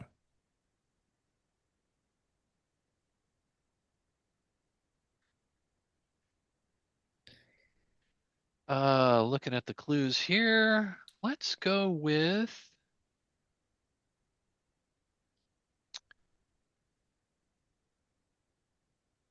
so you're looking over the body and Mhm. like in his left hand is, like a black plastic comb that everyone has always seen, that Chet's always like combing his own hair with. His left hand, it's Chet's comb. But Chet has like surfer blonde hair. There are uh there is like there's like many strands of like dark hair in the comb. So that is your clue. Chet's favorite comb, tangled with strands of somebody else's hair. I'm going to put that on the questions and opportunities tab as your first clue. oh nice. You keep track of it for us. Yep. Fantastic. And I think she just kind of holds up the comb like, is this anyone's? Oh, it's clear. This is a comb. I mean, you all know this is Chet's comb. He's like always combing his hair, and this is his comb. But that is not Chet's hair. Uh, The other thing I just Susie. and the other thing I want to just like stepping out of character for a moment again. The way clues work, I try to keep them. We're going to try to keep them as vague as possible. We don't necessarily need to put a lot of details on them now. When it's time to answer the question, you can add additional context. You can add additional details to the clues when it's time to answer the question in order to sort of like, bolster your own theory. So I'm going to keep it Chet's favorite comb, tangled with shards of strands of someone else's hair. I'm not going to. I know I said dark. I'm not. I'm actually pulling that dark out of there. It's somebody else's hair. It can be whatever color. Like it can be whatever makes sense when it's time to actually answer the question. It's not Chet's. It's not Chet's.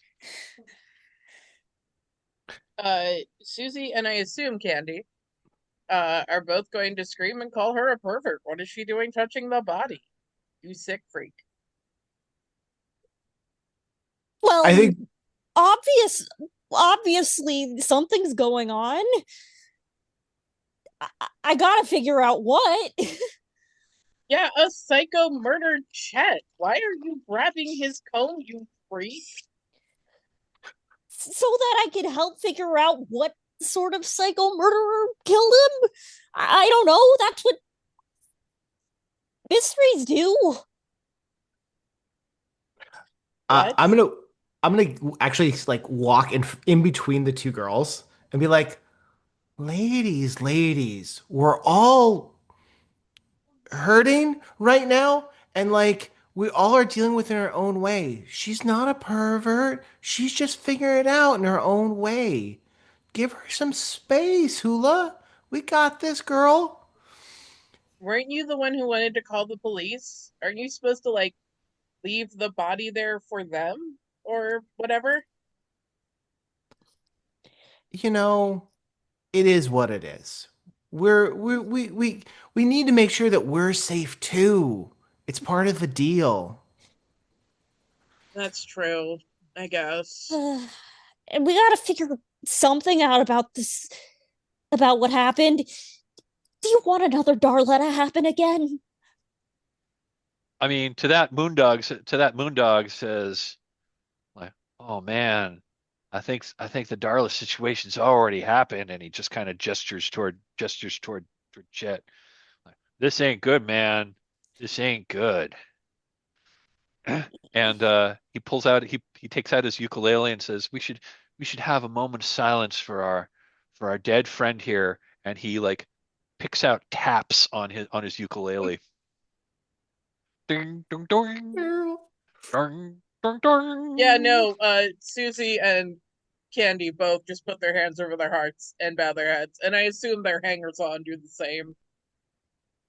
And I think that Marsha just stares for a second.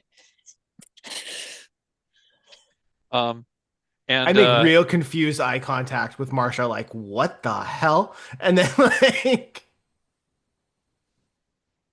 Susie's gonna elbow you and be like, Kahuna?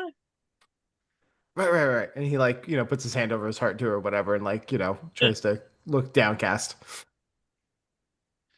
and I think at the at there's I think there's an awkward moment of silence, and then Hambone says, "Jeepers, man, uh am I the only one that am I the only one that like wants to have some breakfast now? I'm gonna be back at the campfire."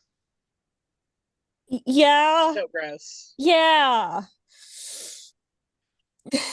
Like, and he mutters, is it, and as he's wandered away, he kind of says, "Am I wrong to want some sausages?" Oh God. That is disgusting. Um, Uh, People think whatever they want to think. being the vapid surfer girl that she is, Susie's gonna look at Kahuna and just be like, all right, so, like, what do we do now?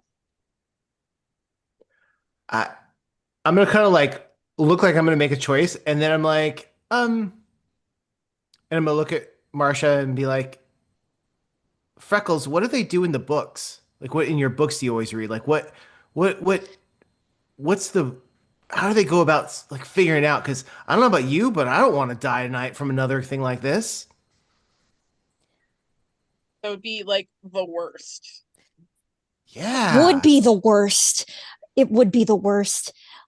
All I'm saying is that we need to get everyone together because usually all of these mysteries happen in a house or something. So like we're already at a disadvantage over here, but we get everyone together. We make sure no one leaves each other's sight, and then we do like interrogation and stuff to see like what everyone knows, who's lying, what's going on.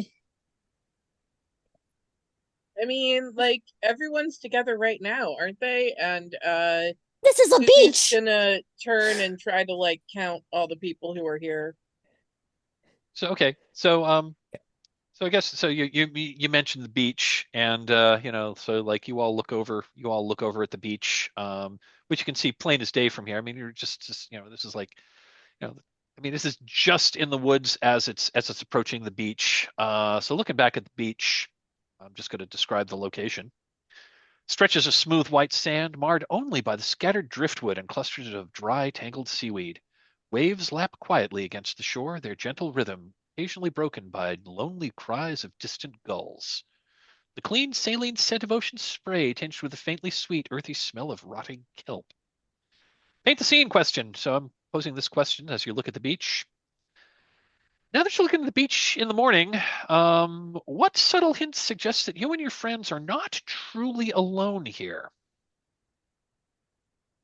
Um, I think the beach looks too clean for a bunch of teenagers just partying. Like, there's some scattered debris and stuff, but like not the amount of trash that teenagers in the 60s would be known for. Someone has cleaned some stuff up, and that's weird. Love it. Would anyone else like to add a detail as to how, uh, what subtle hint suggests you and your friends aren't truly alone here? I think that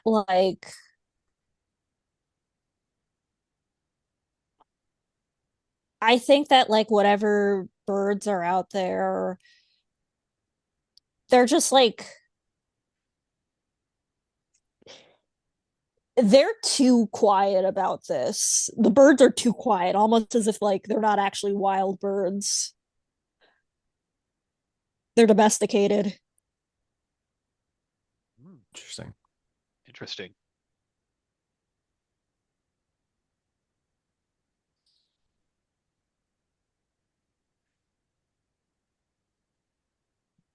Have anything you want to add, Christus? Um, I think last night we all heard howling. Um, Oh, and like it sounded real weird. Last night you heard howling. Most people just, okay, yeah, and it probably wasn't the dogs. There's not I usually feel like wolves we on know how islands. the dogs howl, and it definitely did not sound like the dogs. Yeah, I like that. Should we like, Love it. I don't know, like check Chet's tent? That's a thing they do in that one show, right? Like they look at the scene or whatever. Yeah, I don't know what that's cop shows were on yeah, in it's the the 60s. yeah, it's a, Dragnet. yeah, Hawaii 5-0. you gotta look at the crime scene and all of that stuff. I'm gonna You and me should go together. Like no one should be going anywhere alone. And privately, Susie 100% does not trust Marcia to not be a weird little freak. well, Again, lucky for you, Marsha doesn't trust Susie to like not completely bungle this. oh good. Unlike her, someone who's obviously forensically trained. Oh yeah, no, totally don't. By the way, if I go too far in character, please tell me. I don't mean to be a brat. It's okay. I will let you know. Thank you. To the tent. You're heading, okay, so the two of you are heading over to Chet's tent. Nice. Okay. Tommy, what are you doing? I think Tommy's gonna be kind of like surprised that he wasn't asked to go to the tent. He's like, all right. And like, and as they're walking back, I'll go talk to people and see if what happened.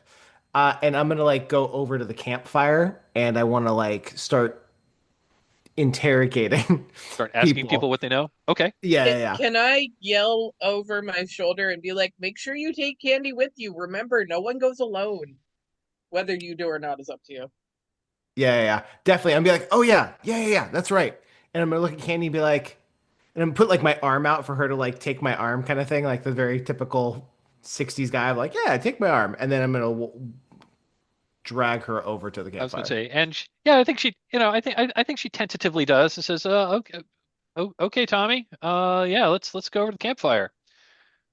Um, let's let's cut over to the tent. So Susie and Freckles are, yeah, you're over at Chet's tent, and this is his tent was like one of those like 60s open tents, just like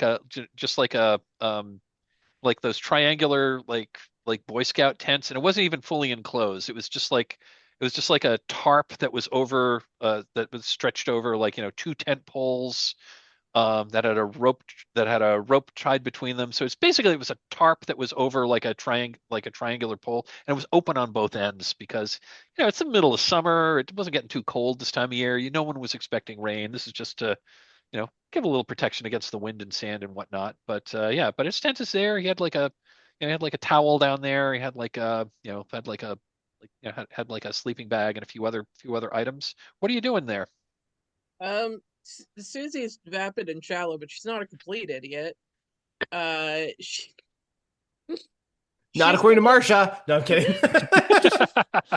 well, she's gonna be looking for like blood, or not that she would know it's signs of a struggle, but signs of a struggle, signs that something has happened here. Okay. Because obviously there should be something. Got it. Okay, so you're poking through the tent and looking through Chet's stuff to see what might, to see, you know, looking for any signs of something. Okay, it sounds like you are. This is going to be the meddling move. It sounds like you're using reason here, My unless you want to reason. make an argument that it's something else. No, it's definitely reason. My reason's just shit. Okay. So yeah, go ahead and roll 2d6 and add your reason. All right. Let me remember what do I even have anything in reason? Your reason is 0, so it's just No, going to be a it's a flat zero 2d6. because It's I going to be a thought 2d. vitality would be more Nope. my character, Nope. which it is. Which it But totally is. But if you're like trying to solve clues by using your brains, which is what it sounds like. Yeah, go ahead and just roll 2d6.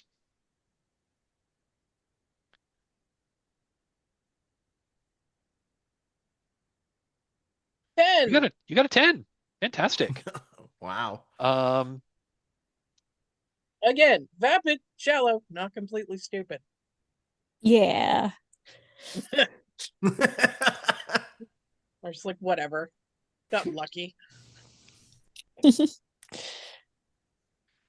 Yeah, you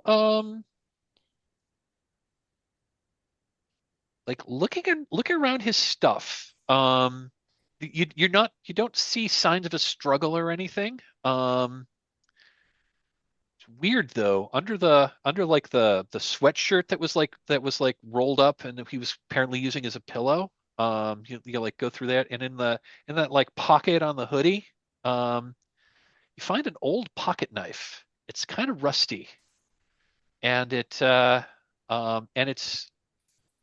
small knife. It's the kind that they market toward like it's smaller. It's like the kind that they market toward women.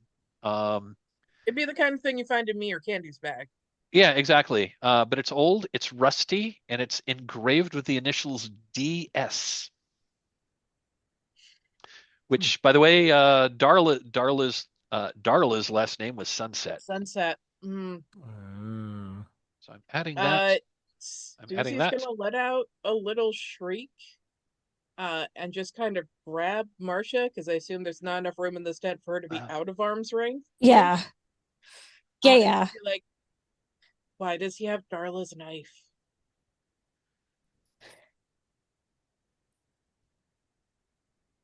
This is like a clue, right? Why does he have Darla's knife? And she's gonna shake her a little bit because we're getting a I little hysterical. I think that like I think that like I think that Marcia looks at the knife.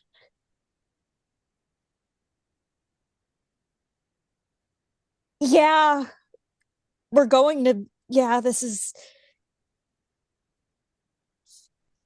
bad. This is bad. Whatever happened, it's just like what happened with Darla. Well, not maybe not just like with Darla. Darla wasn't like Oh my God, do you think Chet killed Darla? maybe. She wasn't completely stupid. I didn't say she was brilliant. maybe I don't I know what You have your beach bag? Where's your beach bag? You need to carry this. Because obviously I'm not of carrying course my beach I bag have of because why course I would have I to have it carry on it. me?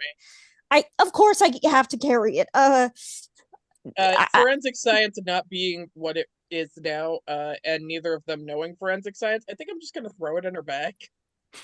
Not 100%. carry. Oh, No. totally. You aren't Yeah. cops. You aren't cops. You're teenagers that came out. You're teenagers. Yeah. We're I imagine. teenagers in the 60s. Like, I know nothing. I was going to say all you know. I mean, yeah, all you probably know of like crime scene investigations. I mean, cop shows of the time they didn't do like they didn't do like crime scene investigations. They would like interview subjects and and eventually like talk them into confessing. Yeah. I don't know. So I'm gonna throw it in your bag because obviously I wouldn't bring my bag because that would ruin the figure, the silhouette that I am casting. Yeah. I Um, think we have to I think we have to find some I think we have to so this what? is a bad Come on, idea. you're the nerd that likes these mysteries. This is a bad Realize idea. this. Tonight. Okay, so we here's the plan. You want to have a I mean plan? nerd affectionately, by the way. Like Yeah, it's yeah. totally cool or whatever. Yeah. No problem. Whatever. Listen to me. Listen to me. We've got the day to investigate. As soon as the sun starts setting, we're probably gonna have to shelter with that weird creep in the house up Oh there. God, but he's like totally creepy. I don't even know if he exists, but like I we can't mean, stay on the my beach when there's a brother's psycho cousin's murderer. friend saw him like the last time they went here. Oh God, That's enough. That's enough distance for me to be comfortable. We could do it. We could trespass. I don't know. Let's just. I mean, we'll all go as a group, right? So like Of safety in course, numbers we're or all going whatever. as a group. Of course, we'll all go as a group. We need to stay So in in an enclosed space where we all have an eye on each other, and no one's gonna be hit with Darla's knife. she's gonna grab your hands like super earnestly and be like, "All right, we have to have a pact. We're gonna protect each other, right? We're like Yeah. totally gonna look out for each other, like sisterhood." Well, maybe sisterhood. Sister, oh my God, like we're just a bunch of scared girls against a super creepy killer. We have got to look after each other. She assumes the boys can take care of themselves because it's the 1960s. Why wouldn't she? Yeah.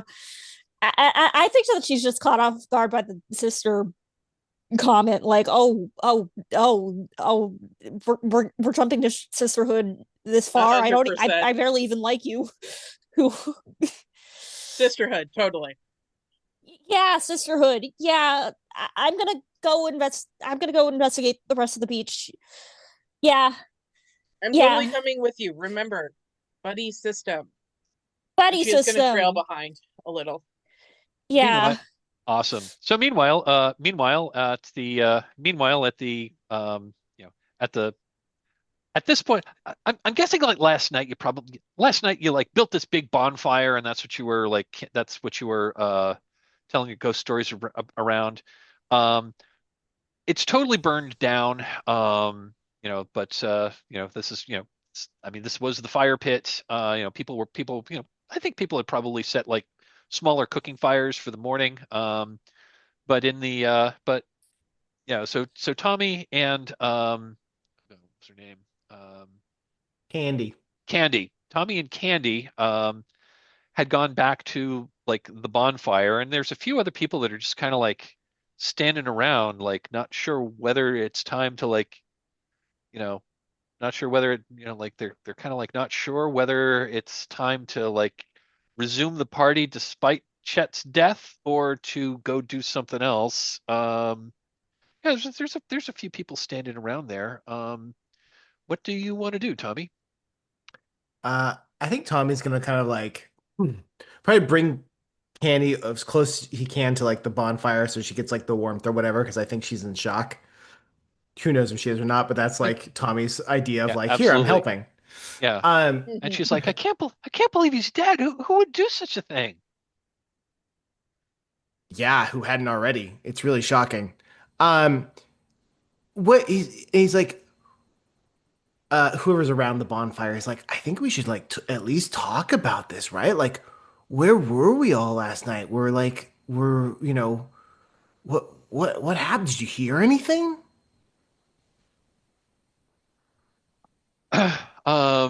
Yeah, so let me I think Tommy's gonna be like, I had had a lot of Mai Tais last night, so it was a little bit woo.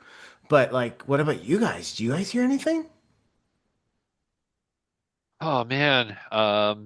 Yeah, so there's a number of other people. I'm just gonna like pick a few Yeah. I'm going to the section of the book that says other partygoers if you need them, and it just has names. Um, you know, Clay Henderson is there is like, oh man, I had so many beers last night. I just I mean, I didn't even make it back to my tent, man. I just kind of like passed out on the beach. And and like like Jill Novak and Todd Baxter just kind of are like like they were like they were like sitting on they were sitting by each other like kind of holding hands like talking, and they like looked up and said, yeah, we weren't even on the beach last night, if you get what we mean. Hmm. um and so Tommy anyway gives him a so big thumbs up. so anyway so yeah, so talking with the other people sounds like you're trying to fish for a clue. Sounds like you're like trying to get some clues here. So I think we're Mhm. gonna, just given time, I think we're gonna try to I think we're gonna abstract this. Why don't you go ahead and roll the meddling move with presence. Presence. I got a +1 on presence. So bloop bloop. And I'm going to roll, and it's a +1 on that, so 11. Oh, nice. Okay. um Take a look at the Dang, clues we've all been here. rolling good. Yeah, everyone's been rolling great.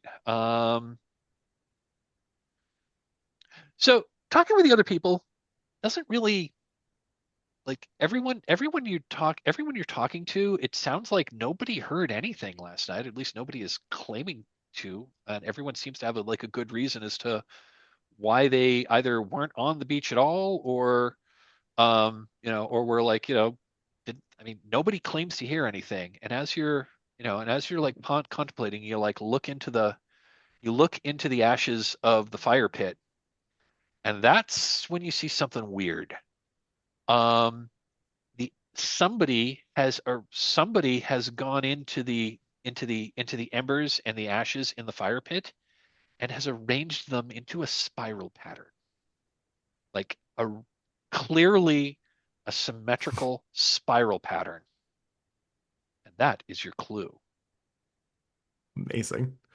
Uh, Tommy's gonna look at it and like his head's gonna like kind of go to the side, and he's gonna like rub his eyes and like look again, and he'd be like, "Candy, do you see that? Like, look at the ashes."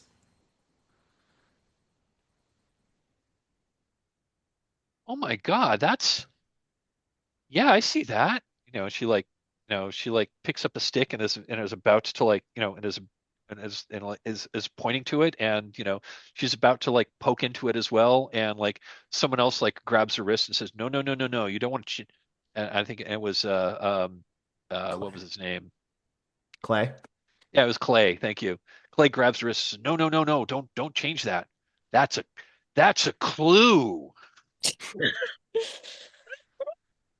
Like, Uh, maybe it was, and he goes, oh my God, maybe, and he looks at you, Tommy, and it's like, oh my God, was it the cult of the wolf?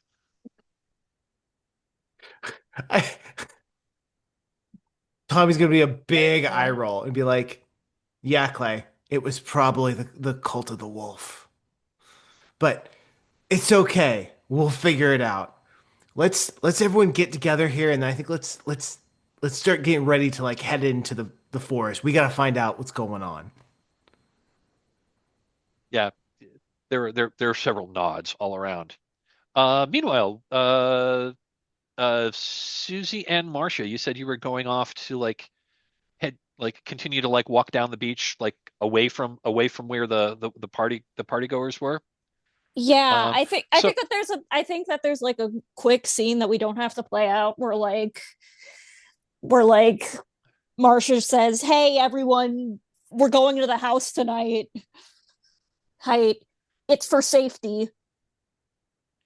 so Susie used her pull as a popular girl to be like, absolutely, we will not be discussing this. so Thank you. so Thank you so yeah much. so the beach, so in one direction the beach like go like kind of like in the image behind me. So in one direction the beach kind of like goes to like a bit of a headland. There's like some rocks and cliffs. So in one direction the beach kind of like ends in like rocks and cliffs, and the other end, the beach kind of like like kind of like the beach, the beach kind of like curves around an area where like the forest kind of like grows pretty close to where the beach is, and then like curves around to the other side. I don't think you've ever probably been to the other side of that beach because this is the part of the beach where you've got like line of sight to the mainland, which is still like miles up, which is still miles away, but you can see the mainland from here. I don't know if you've ever actually like walked around to like the other side of the beach, like Susie definitely followed wouldn't have. around, She's wherever the other popular kids are, and I assume that they're not, and you also know. like this side. This is the side that's got the best waves. Oh yeah, totally staying here all the time. I don't know what Marcia does, but Uh, Marsha's Marsha usually just sticks at And there are Marsha sticks where it's safe. and so the island is mostly forested. There's kind of like a hill in there's it kind of like rises. There's like a hill at like kind of in the center of the island, and that's where that like mansion is up there. There are trails that kind of crisscross the pine forest. Some people have ridden bikes on them in the past. People have like brought bicycles. People have brought bicycles over on the ferry. Some people do. Most people don't. Most people just hang out on the beach. But there are bike trails. Some people do those. Where do you want to go? What do you want to do on this island?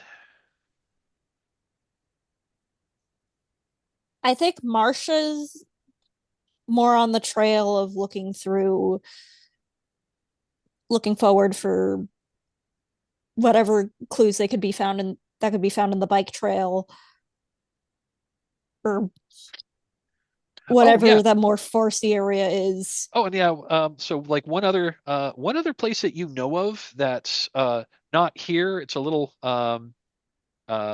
one other place. Oh yeah, I forgot to mention one other landmark that is here. It's actually not too far from the pier. Um, there was a boarded up seasonal hamburger stand, a Cowabunga burger, um, that never actually opened. They built it like 5 years ago. The idea was that when this you know when they were like some people were like looking at developing this island as a more tourist attraction. Like an entrepreneur like built a hamburger shack, but it never actually opened. So there was a boarded up Cowabunga burger shack that's near the piers. And again, the beach goes around. The beach goes around to the far side of the island. I don't think anyone's ever gone there. There's trails that go through the island. Where do y'all want to go? Susie, if it's like in the general direction that they're heading, Susie's gonna point at the hamburger shack and be like a killer could like hide there, right?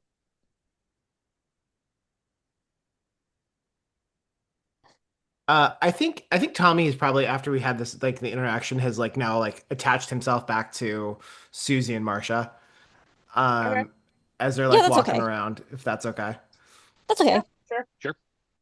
Um, and he's gonna be like, "Yeah, they could totally hide there. I think that makes sense." so You gotta like check. You that's gotta the check out. next place we check for clues. You gotta check out. You gotta check out the Cowabunga Burger. Okay. Yeah. The music prompt is "Shake and Stomp" by Dick Dale and the Deltones.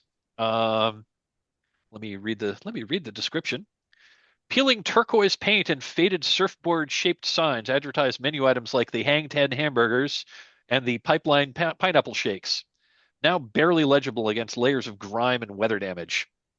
The wind whistles through cracks between the boarded-up windows and doors, rustling palm tree like inside like just inside there are like napkin dispensers with palm tree print napkins still rustling in the breeze. As you peer into the shadowy interior of this never opened burger joint, what cheerful but now faded decoration or details remind you of the joyful teenage hangout this place could have been had it ever actually opened?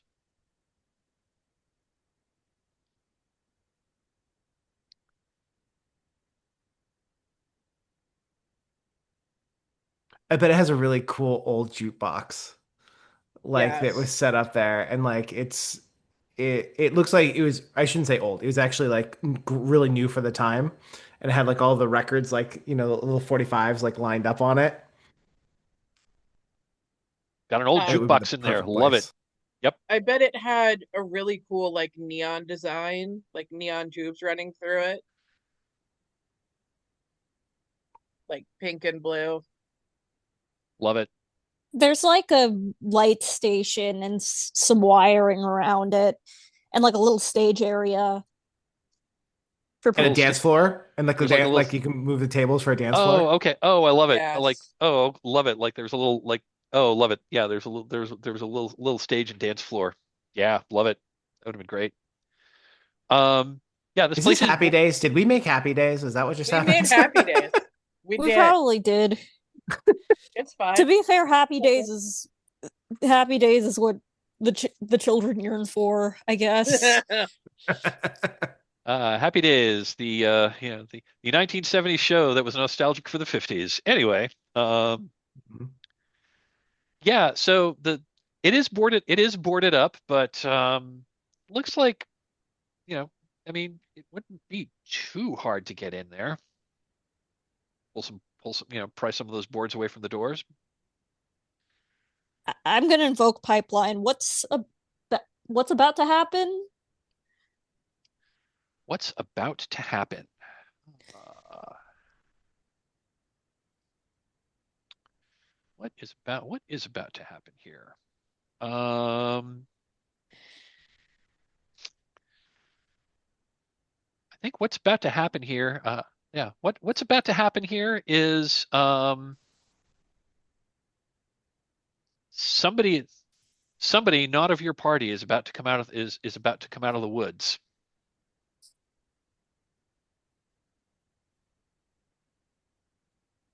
Well, shit. I think I think for a split second Marcia gets the feeling that like someone that's not in the group is watching her. And I think that without saying anything, she just kind of like moves to like rip off the boards of the place. It's not working really well, but she's trying her best. I'm actually gonna like take a little narrative control there and say, like, you pull at one of the boards and like the whole door opens, like just kind of swings open as if it was like someone else has clearly like pried these boards away and like maybe like pounded them back in with their fist but not with a hammer or anything. So like the door actually swings open. There's some boards that are like sticking out with like nails sticking out of them, but the door actually swings open pretty easily without a lot of effort at all, and you can easily I think walk she in puts there. in too much effort. I think she puts in too much effort and like kind of like stumbles a bit. Oh, okay. You kind of like pull your back. You're like, okay, I'm gonna give this a really good pull here, and give it a really good pull. And it's kind of like that time when you pick up a suitcase that you think is full is actually empty, and for a moment you feel Hmm. really, really strong. And I think you fall backwards, and as you fall backwards in the sand, you look up, and there's this like old guy looking down. There's this old guy looking down at you, and he's got like long gray hair. He's got kind of a long scraggly beard. He's wearing you know, he's got sharp ice blue eyes, and he's wearing like old clothes that seem to be like meticulously repaired, but old. And he looks down at you and says, "Hope you didn't hurt yourself, Missy. You okay?" Susie's gonna scream. Didn't Sid. expect anybody. He's like stepped out, and it's like he wasn't inside. He's like he's just kind of like there. It's like he stepped out of the woods, and like Tommy's like there's this old guy there. Like Hey, old timer. Hey, like let's. you know, and Who are uh, you? and Where'd you come from? and he like steps down and offers Marcia his hand as if to say, as if to like to try to help you up. And he looks up and says, Susie's going to run over and like grab Marcia by the shoulders to help her up, because who is this freak?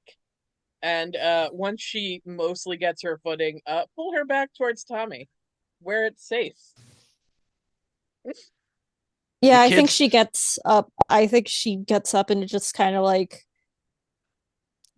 Yeah, she's silent for a moment, but you can like see like the questions start to like yeah. He filter just through he her brain. he gestures toward the boarded up hamburger shack and says, "Yeah, this place never opened. No place ever opens on this island. It's you kids come here and you have your parties and then you leave, and that's probably for the best. This this place is this island's uh, you think you know this place, but Wolf Island doesn't reveal itself that easily." Who Do you in know the who killed hell are Chet? you?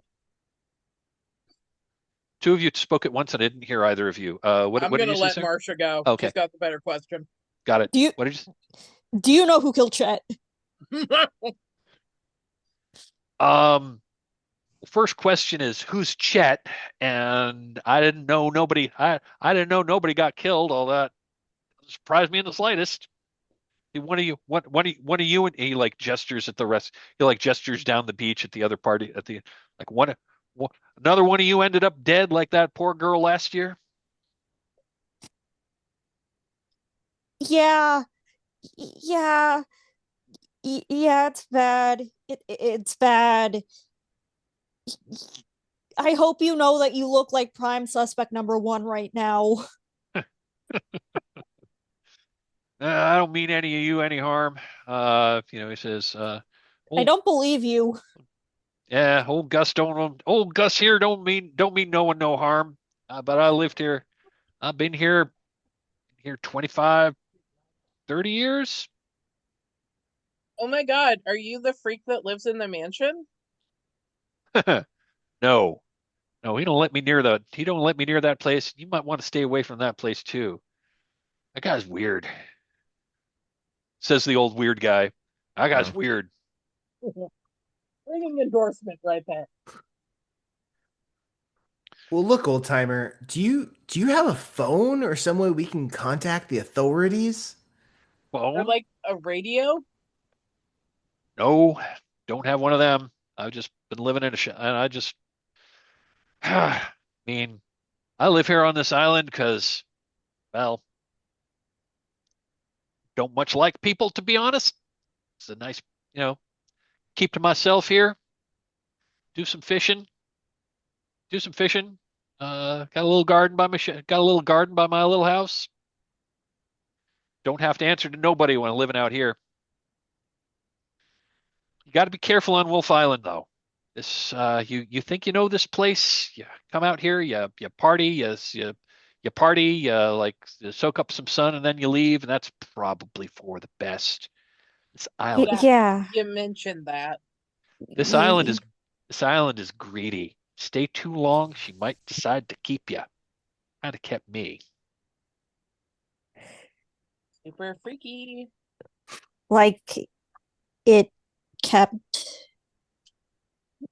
She's about to say like it kept Chet before realizing that's a completely ridiculous and insane thing to say. Well, can you be a little bit more specific about stuff that's going on in this island? Just a little? There's strange stuff on this island. Best not to ask too many questions if you catch my drift. They might ask Okay, questions. but like our friend is dead and we need to not be like next. We need answers. I think this is meddling. Yeah, I was going to say you're definitely meddling here. You're trying to pump him for some questions. You're trying to pump him for questions. Who wants to take lead here? This is going to be rolling with presence, unless you want to make an argue for a different ability. And I'm going to let either. So Tommy's been kind of like hanging back here and hasn't been really interacting with him much. So I'm going to let either Susie or Marcia make that roll, and I'll let you decide who should roll. But I will say, go on. I say Susie should do it because Susie's being a lot more present right now. That is true. Okay. Yeah, this is going to be the middling move with presence. All right. And then how do I do the plus? Oh, there we go. There's the +1.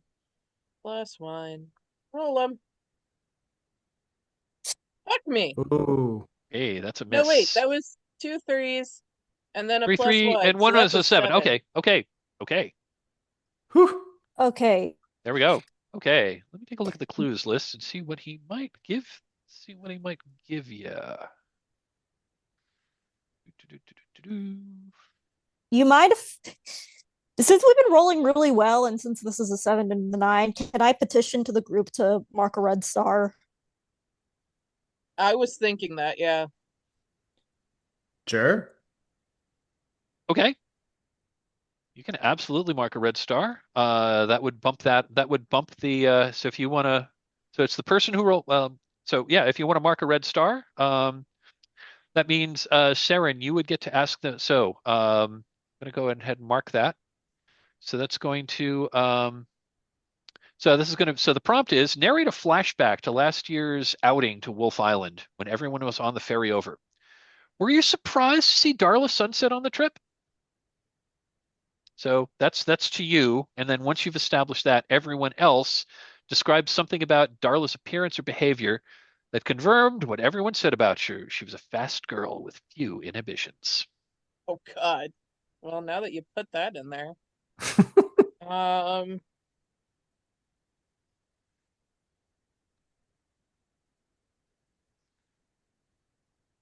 So yeah, like, and quick flashback to the trip over last year. So the summer of 1964.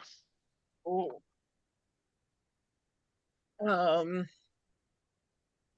So we're gonna say it was like sophomore year or whatever.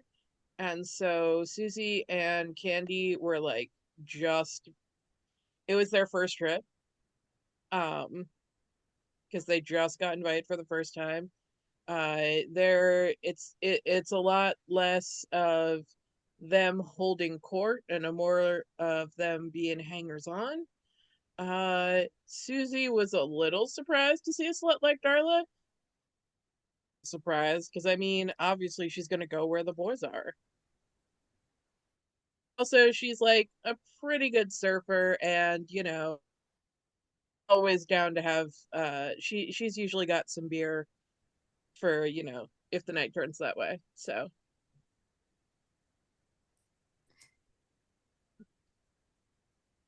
And I think because this is to everyone too, right? Like this is to everyone. Yeah. So the way that works is so the person rolling narrates the flashback, and then the other players can like add details, and the details are describe some, you can add some more details to the flashback, and it's all specifically describe something about Darla's appearance or behavior that confirms what everyone thinks of her. I think she was sitting on Chet's lap on the whole ferry ride over. Yeah, I love it. totally was. Listen, people smoke on people do drugs on the trip. Hip. But like everyone has this like sort of like code that like, oh, you got to do it in secret because it's like even away from prying eyes, it's like still, oh, it's there's mystique to it. We're doing something dangerous and stuff. Darla's just smoking a blunt, just straight up smoking it, looking out Like over the like balcony. right on the ferry, just lit up. Love it. Smoking a joint. Love it. Okay. So that I'm increases the sorry, I'll result be right from back. sure. So that increases the uh so that increases the result to a 10 to a 10 to a 10 to a 10 plus. So so Gus kind of like nods and says, this has been a party place for years, like back to the, like this has been a place where teenagers have come over and partied and, you know, partied and like drank and smoked and swam and surfed and, you know, surfed and like run off into the bushes to do what teenagers are always going to do for decades. You know, your friend Chet, was it? He ain't the first one to die here. Neither was your friend Darla last year. Teens have gone missing and disappeared on this island. Well, for as long as I've been on this island. I ain't got nothing to do with that, but you know, people go missing on this island all the time. Sometimes it gets reported in the local papers. Oftentimes it doesn't.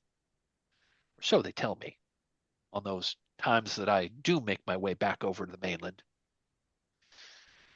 Yeah, your party isn't the first. Your party isn't the first that have lost. This party isn't the first that has lost someone. Ain't going to be the last.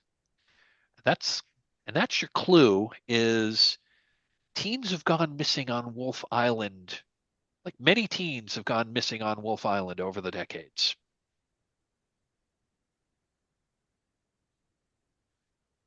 Let me put that on the clues list. And there's a couple of things that she could say about that most of all, and you haven't told anyone yet. Yeah, no, that was kind of my thought. I don't know if that goes through Susie's head, but I specifically was like, really, dude? Didn't think this was important to inform literally anybody? But then she remembers the Wolf family story that she told yesterday.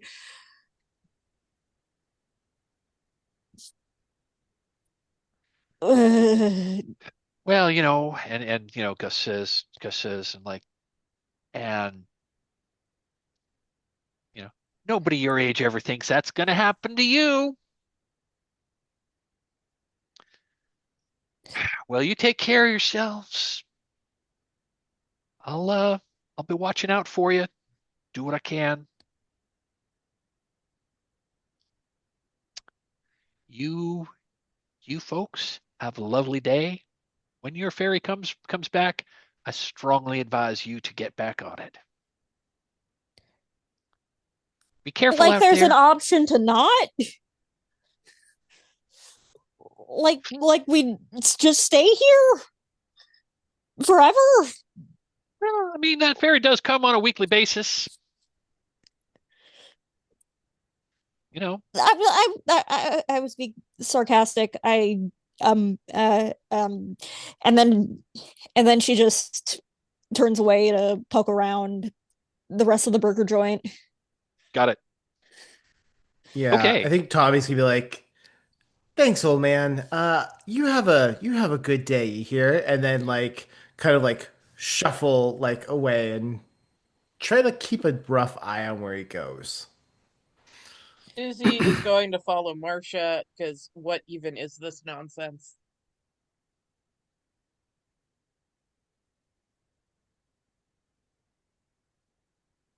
Whatever this nonsense, it's bad. So you're gonna like poke around in the burger shack? Burger shack? Yeah. Yep. Okay. Yeah, you go into the burger shack. It's old, it's dusty, it's kind of starting to fall apart. Um, Starting. like I mean, the floor doesn't look super sturdy. Yeah, I'm gonna say that it's like once you get inside, I'm gonna say it's dangerous. In fact, I am gonna call for what are you trying to do once you get inside? Okay, so I know that this is like this has happened before, so this might genuinely be like a serial killer or like some coordinated killings or something like that. I think she's just trying to find any sort of evidence of that Okay. at all. So I'm just gonna say once you like you kind of know that like once you get that door open and you go inside, you know that this place is just flat out dangerous. There's like broken floorboards, there's like broken glass on the ground, there's all kinds of who knows what kind of like animals might be in here. It's just kind of dangerous. So I'm actually going to call for so if you want to explore this place, before we can actually get to the meddling move, I'm going to call for the day move because this is kind of risky. I'm going to read the move here. When you do something risky or face something you fear, say what you're afraid will happen, um, and then roll with an say what you're afraid will happen. So it sounds like so you're just kind of like going into this building and like poking around. I, I'm just gonna say like who is actually going in to do the poking around and Marsha's okay. gonna do the poking around, and I think that Marsha's most afraid that the floor's gonna give. Okay. Afraid that the floor was good. Okay, cool. That sets some stakes. So this is the day move. So this isn't like super duper dangerous. So the way that this works is we roll. So the so I think we're establishing that in order to like go in here to like poke around to try to find some clues, you need to try to avoid the dangers of this place. I think we're trying to avoid you're trying to avoid like falling through like the floorboards. Um, I think Tommy's like, be careful, Marsha. I'll watch out here to make sure no one comes in on you guys, but you be careful in there. Completely useless saying, but that's what he got it. does. So I think this is going to be a roll with vitality. I can figure. Yeah, that's yeah. That's good. Unless you want to make an argument for a different ability score. So yeah, I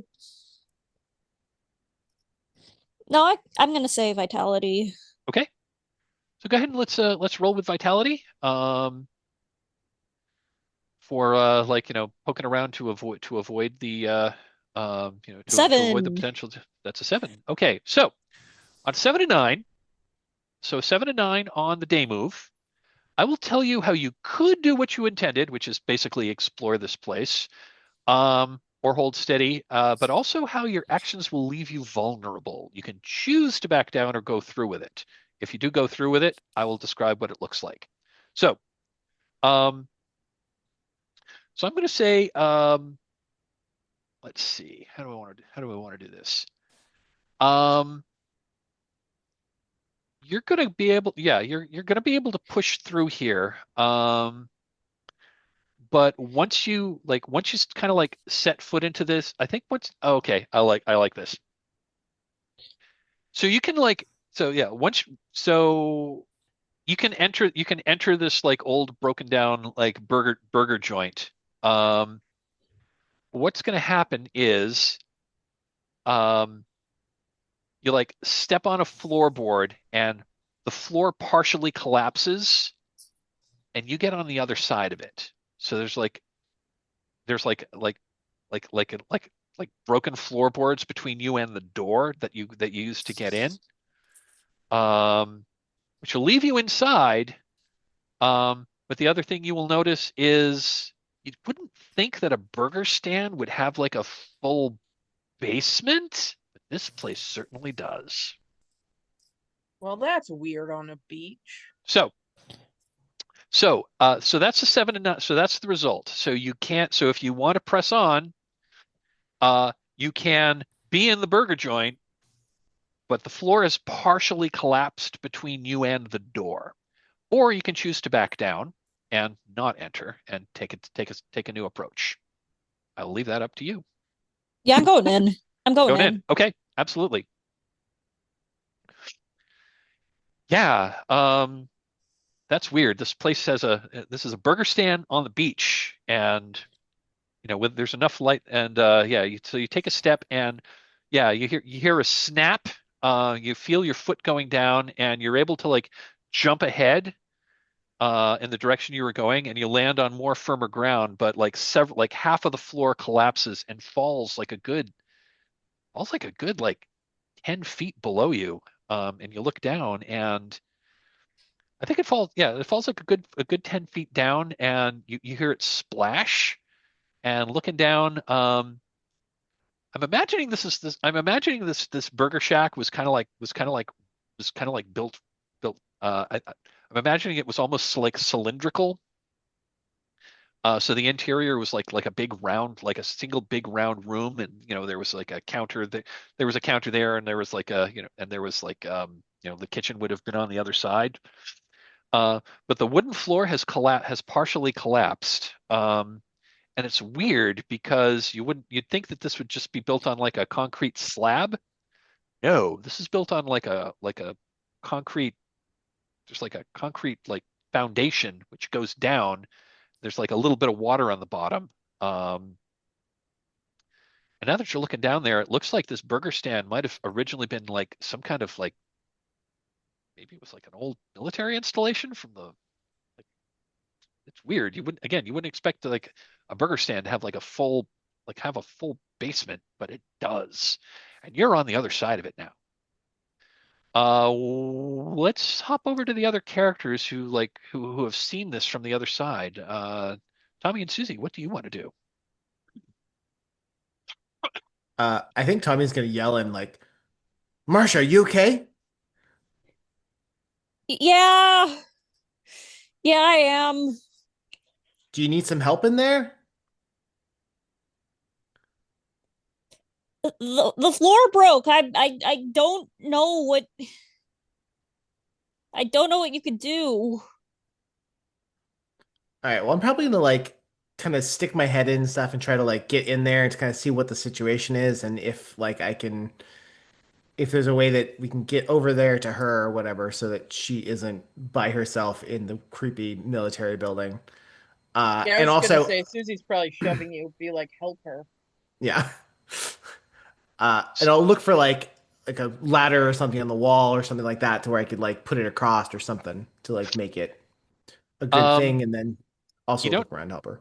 I'm gonna say you don't see any. There's like no ladder here, but this isn't too far from where. I mean, just a little ways down the beach. There's a few surfboards. You could conceivably grab a surfboard and like Mm. stretch it across and use that as a bridge. Okay. If you want, Yeah, I'll if go you do want. that. I'll go grab my Okay. surfboard and run back and like put it down there so we Yeah, I was are gonna say, yeah, safe. your surfboard is not too far from here. You can grab your surfboard and just kind of like set it across, and like you can pretty easily walk across there. Um, so yeah, but yeah, it's creepy in here. There's hold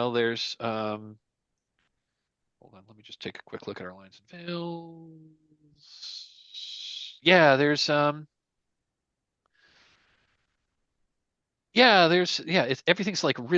Everything's like really dusty in here. There's like cobwebs. Um, there's like a hole in the roof, and like you see there's like some birds' nests in here. Um, yeah, what do you want to? But yeah, now with the surfboard across, you can poke around and you can poke around in here some more if you want.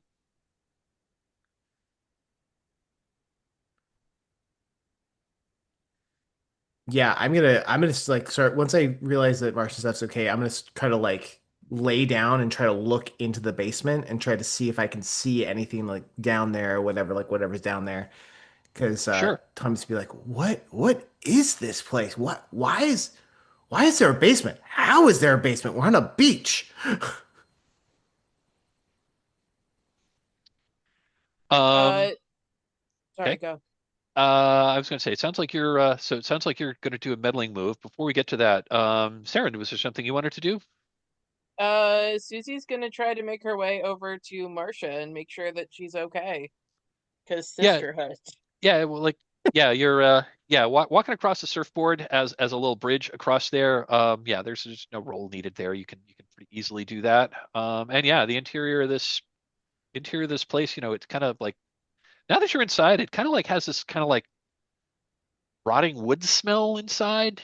Especially now that the floor kind of like fell away. There's definitely like the smell of like rotting wood and seawater that's coming up from down there. It does not smell great. So Tommy, you said you're like lying on the floor, like looking down, trying to see what's down there. That is going to be the meddling move with reason, unless you want to argue for another ability. Reason makes total sense to me. And then plus one. Yeah, there we go. Roll. That's a 10. 10. Nice. Yeah. Looking at where the floor had fallen away. Um, this looks like this looks like it may have been like a again, this isn't a huge facility, but it's maybe like 20 feet across, round. Now that you're looking at the foundation, you're pretty sure this was like some kind of military. This is probably some kind of old military fortification that was built here at some point in the past, and that this, this facility was then repurposed as a burger stand that ultimately never opened.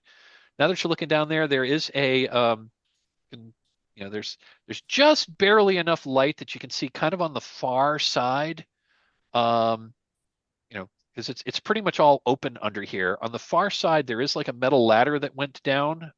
Presumably, there's like a trap door and one like on the other side of the counter. Um, Tied to the ladder is, and I'm going to say if we can fast forward and we can say like you find that and you find the trap door and you climb down the ladder because tied to the ladder was like this like on like that like military netting. There's like there are like several boxes in there, and we're just gonna like cut ahead. We're just gonna like cut ahead. You found the other trap door on the other side. You climbed down the ladder. You retrieved it. You pulled it back up into the light. It is a big old cache of survival gear. There's like old World War. There's like Korean War vintage K rations. There's a flare gun. There's like a tent. There's bedrolls. There's like a canteen. It's an old cache of survival gear, and that is your clue. A carefully hidden cache of survival gear, decades old.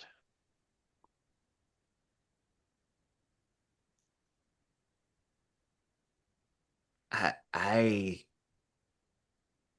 why was there a military base on this little island?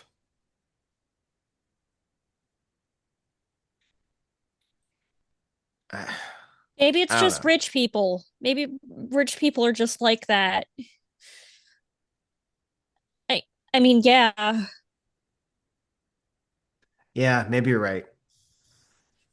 Look, I hate to bring this up, but I think we need to talk about this, the three of us. I know that I didn't do it, and I know Marcia didn't do it Do because you I was with saying you Marcia all think night. I did it? No, no, no, no. That's not what I'm saying at all. I just, where were you, Susie? Why would I kill Chet? We were gonna get married. What? I didn't know you guys were dating. That's great. I'm so happy for you. I'm sorry this happened then. Okay. All right. We'll just assume that the three of us are good then, and just for anything that we do from here on out. But Yeah, I think I have ideas about what's happening. I think this is a conspiracy. I think this is a conspiracy. I think people are dying and it's a conspiracy, and I don't know what to do with that. Uh, but you can trust the government. I don't think they do conspiracies. That's crazy. I don't think that Right, I it's don't the 60s. I don't know if it's a government conspiracy, but it's some sort of conspiracy. There is still that super weird rich guy who lives in the mansion, not to mention the really weird guy we I'll just be fucking met. I'll be back in a second, by the way. All right. No problem. I'm also just looking at time. We've got about 45 minutes left to play. I could go longer if people wanted to. I don't know, but this game was scheduled to go. Scheduled to go till 2 p.m. Eastern time, and I've got about 10 past 1 now. Also, I am lowering the complexity of this mystery from 8 to 6 just We're because of slow. time reasons. Just because of time reasons. No, that's Yeah. fine. Just because of time reasons. I mean, we've been taking the time to roleplay, which is cool. Yeah. So I'm just going to say that if you want to like hop, I mean, if you want to like investigate the mansion, we can like we can cut to there. But yeah, but I am we've got 5 clues. I've lowered the complexity to 6. Um, so if you got one more clue, we could then move to answer the question. Yeah. I mean, we could roll answer the question now with a -1 if you're able to incorporate all 5 clues. If you want to like try to get like another clue or two, I think we go on. I think that like straight up with 5 clues, I think that we should like start moving to the mansion given the plan, Yeah. the quote unquote safety plan. Yeah. Because like So it's do you, obviously conspiracy. so you're Clearly. gonna so Obviously. do you want to try to like to the three of you want to like go up there go up to the mansion to like get the permission of the owner or something like that before you lead everybody up there, or what, like which or you want to like Permission. you want to like grab everyone and like lead everyone as a group up there, or Yeah, how do you want? Group. I, Marsha thinks it's a grab everyone and go situation. It's up to you two to see if that's a good idea. Oh yeah, no, 100% group. Yeah, for sure. I think for sure Tommy's like, yeah, let's make sure we get the whole group. Safety in numbers, right? And also, in case anybody's a problem. Okay. Yeah, yeah. Okay, sounds good. We're just gonna like so I think we have like just a little bit of a montage scene of you like gathering everybody up. They like pick up their things into their bags, and I think I think at this point it's like late in the afternoon. Um, as you gather everybody up and you start following the path through the woods. The sun overhead blazes brighter than usual, causing a halo light sunburst effect across your vision as you leave the beach and enter the forest. For a moment, the world seems unreal, wavering around the edges as if you might slip sideways into some place different. We're going to cut to we are going to cut to the mansion. Um, so the mansion on the hill. So yeah, you're now standing. So yeah, so the group. So you've gathered up. I'm guessing there's probably like a dozen-ish of you. You've gathered up pretty much the whole group. Um, It's you and like a dozen-ish of the rest of the rest of the party, of the rest of the teens, and you're now standing at the you're standing at like the front door of this like um it's kind of like mid-century modern looking. I mean, not quite, but kind of sort of like Frank Lloyd Wright-ish like mansion that's on the hill. It's got like it's got like um you know it's flat. It's kind of like got some Art Deco details on it. There's a and the front door is it's got the front door is actually it's a set of like double doors.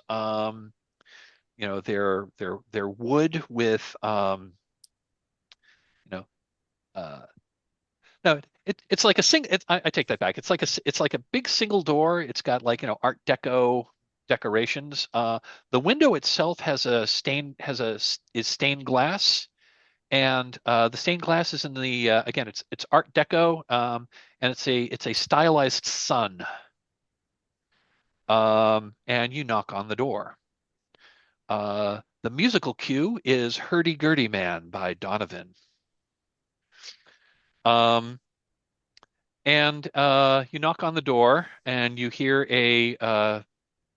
um, you hear a voice on the other side of the door that says, "Just a moment."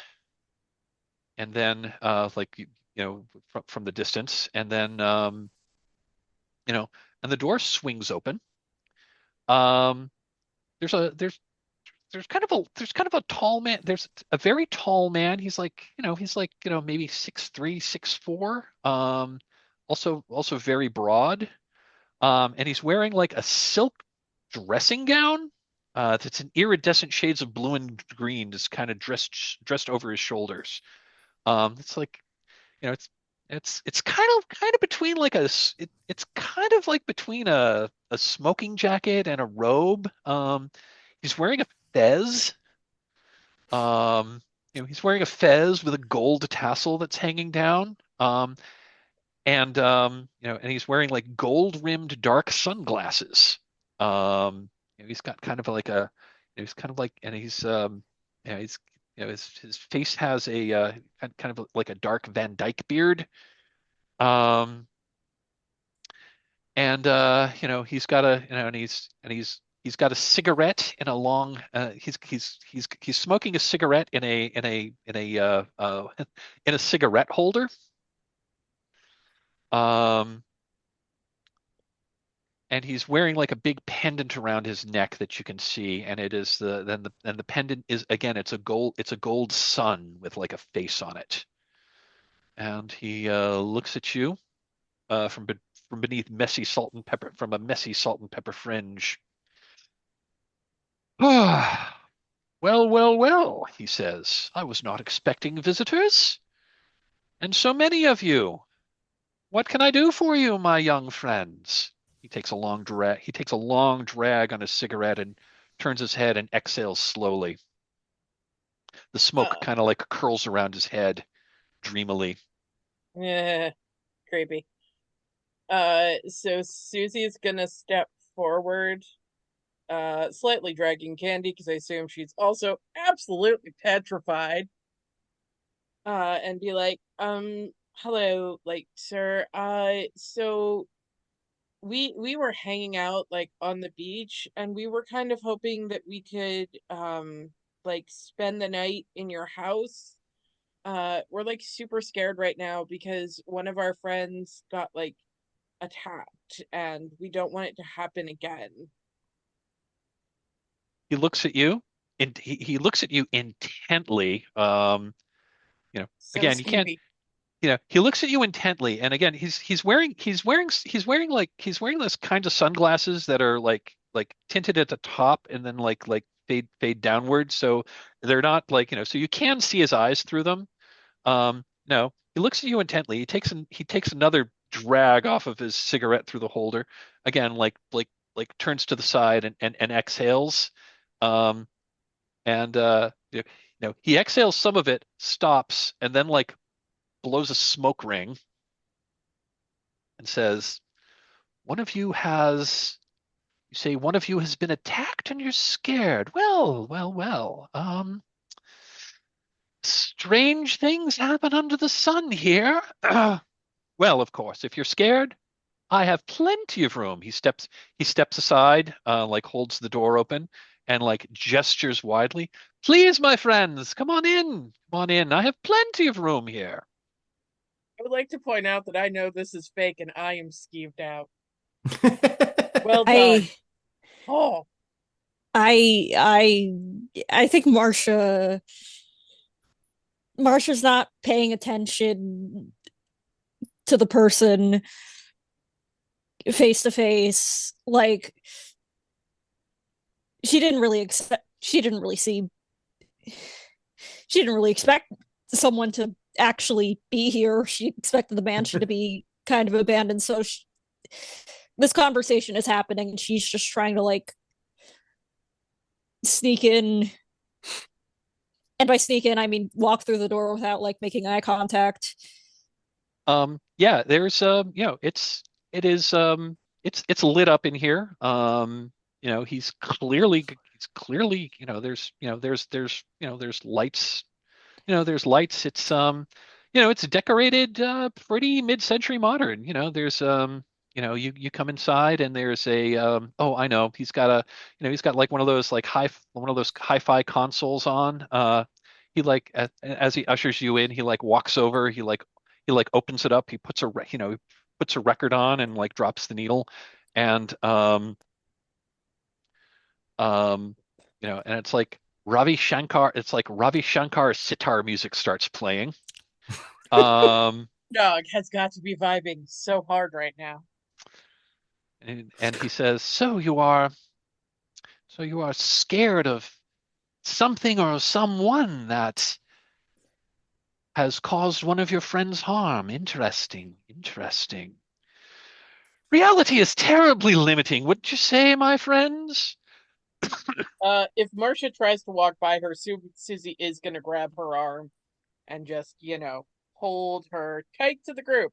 So she's got Marcia in one hand and Candy in the other.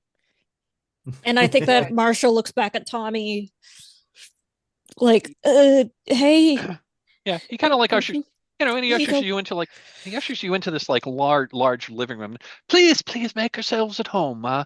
Just a moment, I'll be right back. And he steps away, and like almost an instant later, he's back with a large tray that has like a couple of like pitchers of like pitchers of some kind of drinks and like a bunch of like fancy metal like punch cups. And he like carries this very large tray and then plunks it on this like oblong like Scandinavian coffee table and says, "Please help yourself. It's lemonade, of course. It's the sunniest of drinks." And perhaps the questions you have lie hidden in the questions you dare not ask. Or perhaps, dear hearts, those answers are waiting patiently for you here. I'm gonna get real close and whisper to Marcia and to Susie, "Don't drink it." An idiot. Yeah. I'm so this room, and the musical cue for the main floor is White Room by Cream. Yes. Persian rugs, velvet curtains, psychedelic posters, and countless oddities like antique telescopes and ornate sun-shaped mirrors. The air carries the mingled aromas of incense, freshly brewed tea, and something sharp and medicinal, chemicals or exotic tinctures. Soft strains of distorted music drift from unseen speakers, interwoven with the ticking of a large grandfather clock. The ticking is ever so slightly out of sync, arrhythmic. Paint the scene. Amid the eclectic furnishings, what bizarre or surreal objects hint at fascination with exploring realities beyond the ordinary? Does it have to be something that we'd recognize? Not necessarily. want to say there's an opium pipe, but I have no good way of saying that Susie knows what an opium pipe is. You describe, yeah. I mean, yeah, absolutely. I mean, your character. I mean, this you describe out of this. You just this Oh, these okay, fantasy in the good. questions. You are describing out of character. So Fantastic. There's a still smoking opium pipe. love it. That might explain this. That might explain one of the strange aromas. Yeah, Hmm. yeah. Anyone else have a bizarre or surreal object that hint at fascination with exploring realities beyond the ordinary? I think there's I think there's a I think there's like a door. I think there's like a doorway that's like leading to some other parts of the house. I think in the middle of that doorway is like an orrery of some sort. Mm. Mm. There is a glass. It looks like almost like a window, but it's freestanding. And the glass is like super warped, almost like what's on like those old style uh lighthouses, right? Have you ever seen the glass on the old Yep, style yep, yep. lighthouse lenses, right? They're all warped and weird. And then like all around it is etched like different like runes and stuff, like all kind of things. Love it. I'm going to mention that there is a special rule for this location, and that is if any roll if that you will gain access to you will gain access to a separate location if you roll a 12 plus on the meddling move while you're in this room, or it's a 10 plus if you're rolling, or on a 10 plus if you're rolling with sensitivity. Um, but Neat. yeah, you're in this. Yeah, and I think all of you are. Yeah, so like again, this is a this room almost feels like it's bigger than it should be. I mean, this is a big house. This is a really big room. There's like furnished with all kinds of weird stuff. It seems very comfortable. Like, several people like sit down on on the sofa or on some of the chairs and or on like, you know, like I, some there are some just like large cushions that are on the floor. I remember those from from the late 70s. And so yeah, the like a bunch of them people like come in and your host is just kind of like standing there like watching you continuing to smoke his cigarette. Um and says, please, I was not expecting a party, but help yourself to some lemonade. I could put on some tea if anyone would like it, and you are welcome to spend the night here if you choose. I'd ask that you stay in this part of the house at least for now. What You do you say all that want to and do? you say that and Marsha's already poking around other doors in the house. This is So some not good. so you're poking around. And he Yeah. said, "Oh, and I'm terribly sorry. Where are my manners?" He puts he puts his left hand on his chest. Sonny Gaetano, at your service. Okay, so he has a name that's like 10% more trustworthy. Like 10. Is it? Is it really? We work with what we have. Oh my God. Just come here. And she's going to draw you back into the room and kind of start poking at some of the objects. Like, she's also going to grab Tommy because, he's super in tune with everything, as far as she's aware, and just be He like, tells what everyone. is this stuff? Like, is this anything? Is that anything? Could these be clues? Just Yeah, I meddling, think essentially. His write up in the book is Sonny Gaetano, an eccentric. I love it. Tracks. Yeah, I think Tommy very much is like, oh yeah, this is he's like that is an opium pipe.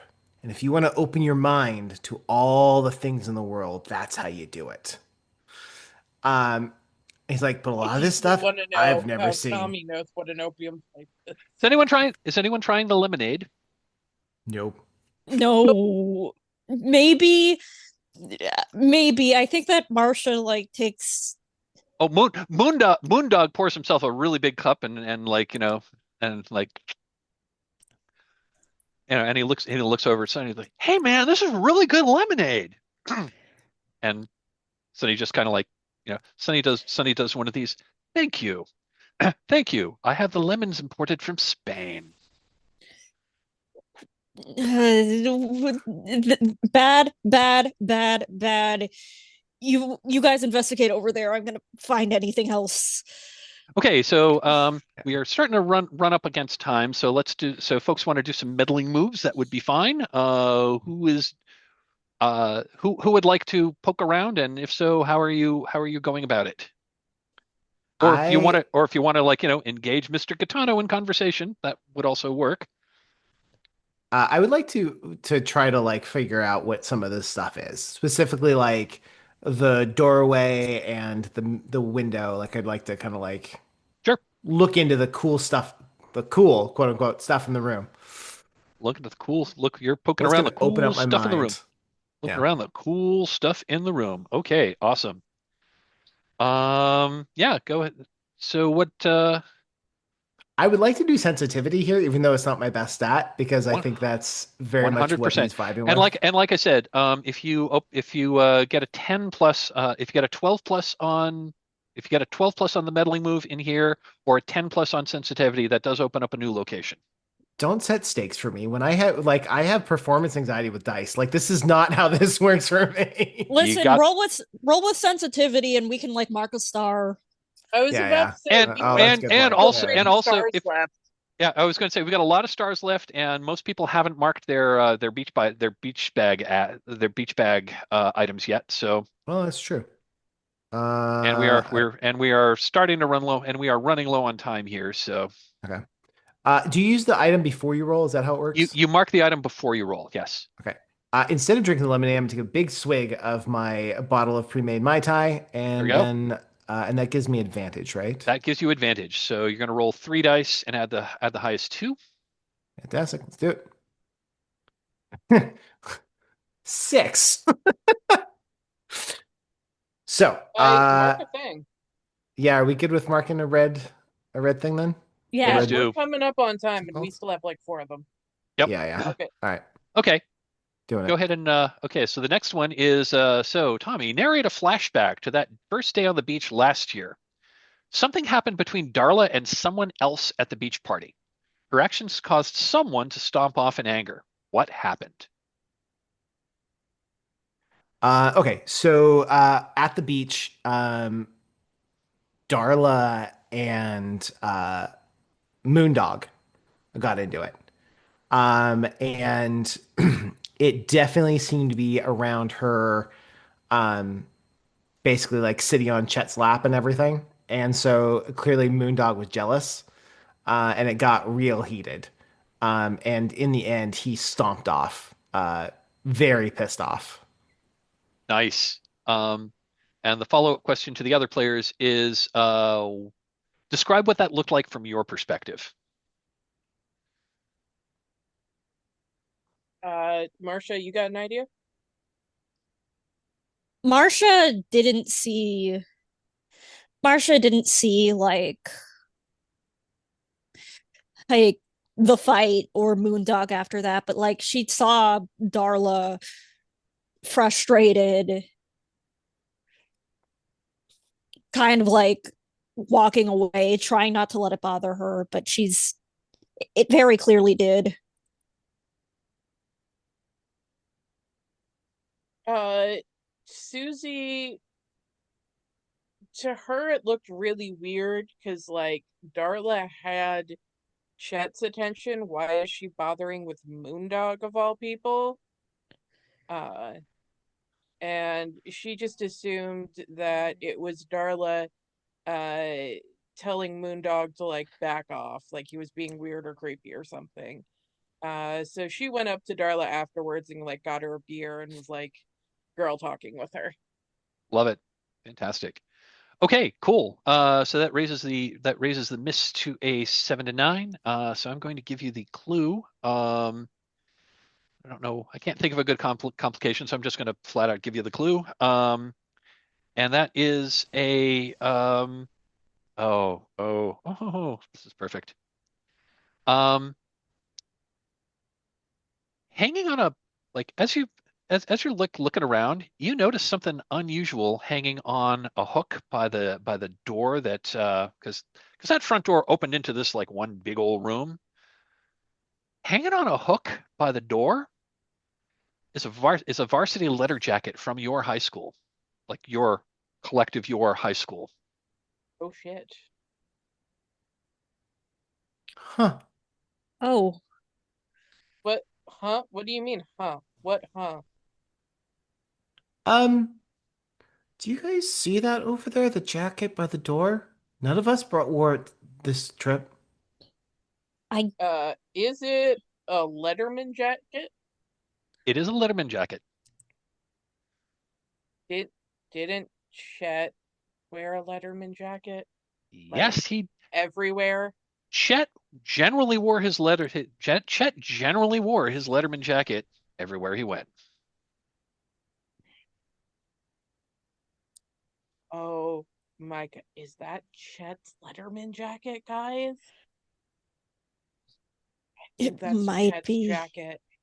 It might It be. looks like Chet's jacket. It could be anyone's jacket. It's a standard school issue thing So jacket. let I just It's a Letterman jacket. It goes. I mean, your varsity sports team gets these Letterman jackets.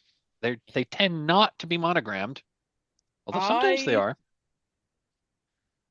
am gonna she I feel like Susie would be intimately familiar with Chet's Letterman jacket because this hoe all up in his business. So I'd like to go over and like there's got to be like some stains or a certain smell or something that just says this is Chet's jacket. Um, I'm gonna say, yeah, you are pretty certain that that's Chet's jacket. This is, trust me, I know Chet's jacket. Okay, like he let me wear it after the one football game. This is his jacket. Why does the creepy man have Chet's jacket? I think we've made a terrible mistake. I think we've made a terrible, terrible mistake coming to this house. I Right, look, think look, I'm gonna distract him. You guys like figure a way out of here, okay? So I think I have a theory. I was gonna say I'm gonna interrupt here. And just because of time, if we want to try to answer the question now, um, you kind of do this out of character. Um, So if you want to try to put together a theory of the case, we do have 6 clues now. So if you can incorporate all 6, we'd be rolling flat. You can do it, Marcia. Yeah. I believe in you. Okay. So Okay. and again, we're all of us, including me, have input on the theory. So what's your broad stroke theory? Okay. Broad strokes. Teenagers going missing does not necessarily mean teenagers being dead. So I think that there's like a group of like people of teenagers who come to the island every so often and then just decide to like never leave for like some mysterious reason or another. Probably Sunny has something to do with it. Probably Chet was one on his way to become like one of those people who are staying on the island forever. That's why his jacket's here. Probably the reason why Chet has Darla's knife is because Darla was in on this. Are we saying Sunny runs a commune on the island? He did serve I feel Kool-Aid. like that's what we're saying. Sunny runs a cult on the island. Yeah. Spiral pattern has something to do with it. the cache of survival gear, obviously. I don't know what the comb has to do with it, but like you guys figure that out. Okay, so we've Uh, got okay, so I just want to see. So we've got Chet's Letterman jacket in so the theory is Sonny is running some kind of commune slash cult on the island and has been drawing teenagers to it over the years. So that's Yeah, that so that's why Chet's Letterman jacket is there and also why there have been rumors of teenagers going missing. yeah, Um, the spiral pattern has something to do with the cult. What? Yeah. What if Chet came to the thing because he couldn't figure out why Darla was killed? Like what happened there? And so he faked it to try to like get onto this commune to find out what's happening. And the guy found out and killed him for it. And that's why he had Darla's old knife because he was investigating. Like Chet was trying to investigate the situation. And so that's why he had the knife, and that's why they had the coat.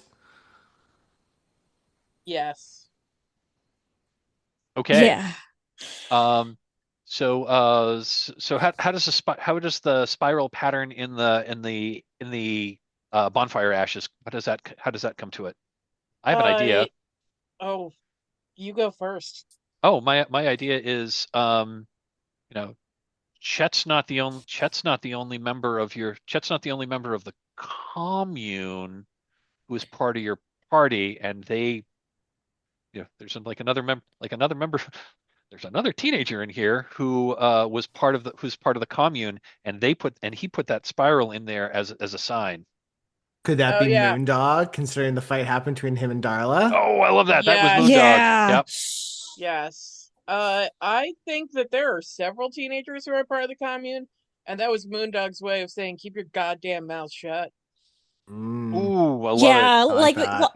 like I like the idea of this starting as like a commune retreat, but like eventually it just sort of It turned started. into a cult. Yeah. So how about the so like so how about the comb? I think Moondog used the comb. That also ties into Susie noticing that there's less trash. Hmm. Moondog was trying to clean himself up because he was in the middle of fire embers. He looked super gross. Okay. And he's trying to like clean himself up, comb his hair, Are we uh, saying clean are up we any evidence. are we pinning this on Moondog, who wanted to to eliminate the whistleblower because this commune's pretty damn cool. Yes. Okay, we're pinning it on Moondog. Yeah, yeah, And yeah. okay, love it. And the carefully hidden cache of survival gear, how does that fit into things? Well, commune tools. Commune tools. There we go. Okay, Oh yeah, we've got a good. theory. We've got a theory. So we're pinning it on Moondog.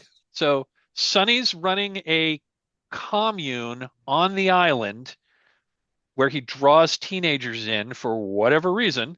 Um, Moondog and a few other members were part of the cult.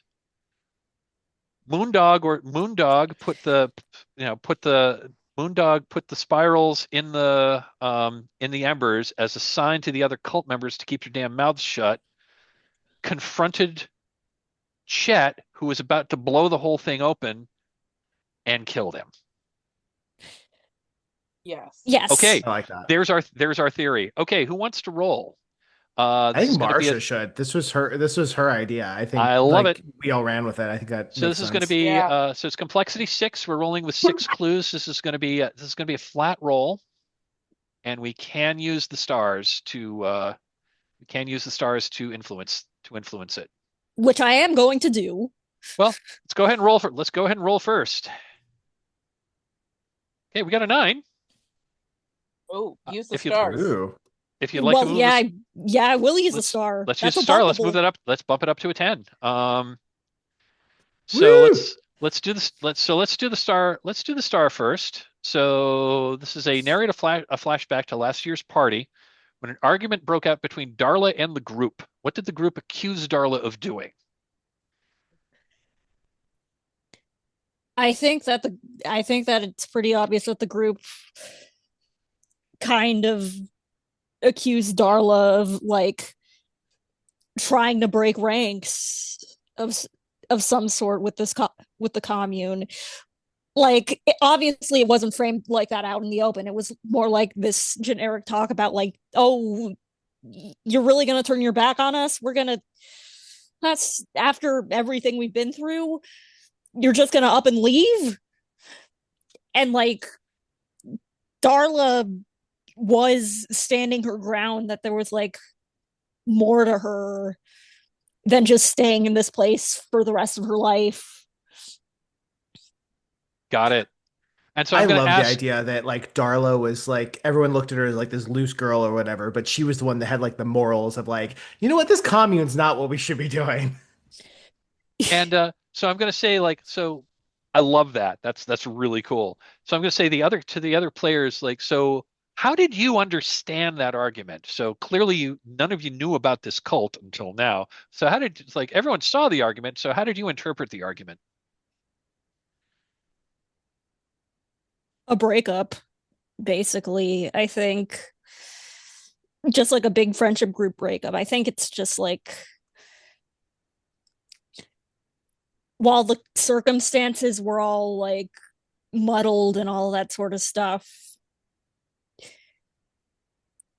it was still pretty clear that like some shit was going on. And those people were not friends anymore.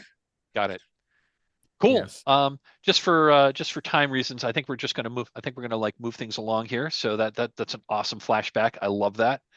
Um, so the opportunity here is who or what killed Chet Hollister? The answer is Moondog killed Chet Hollister.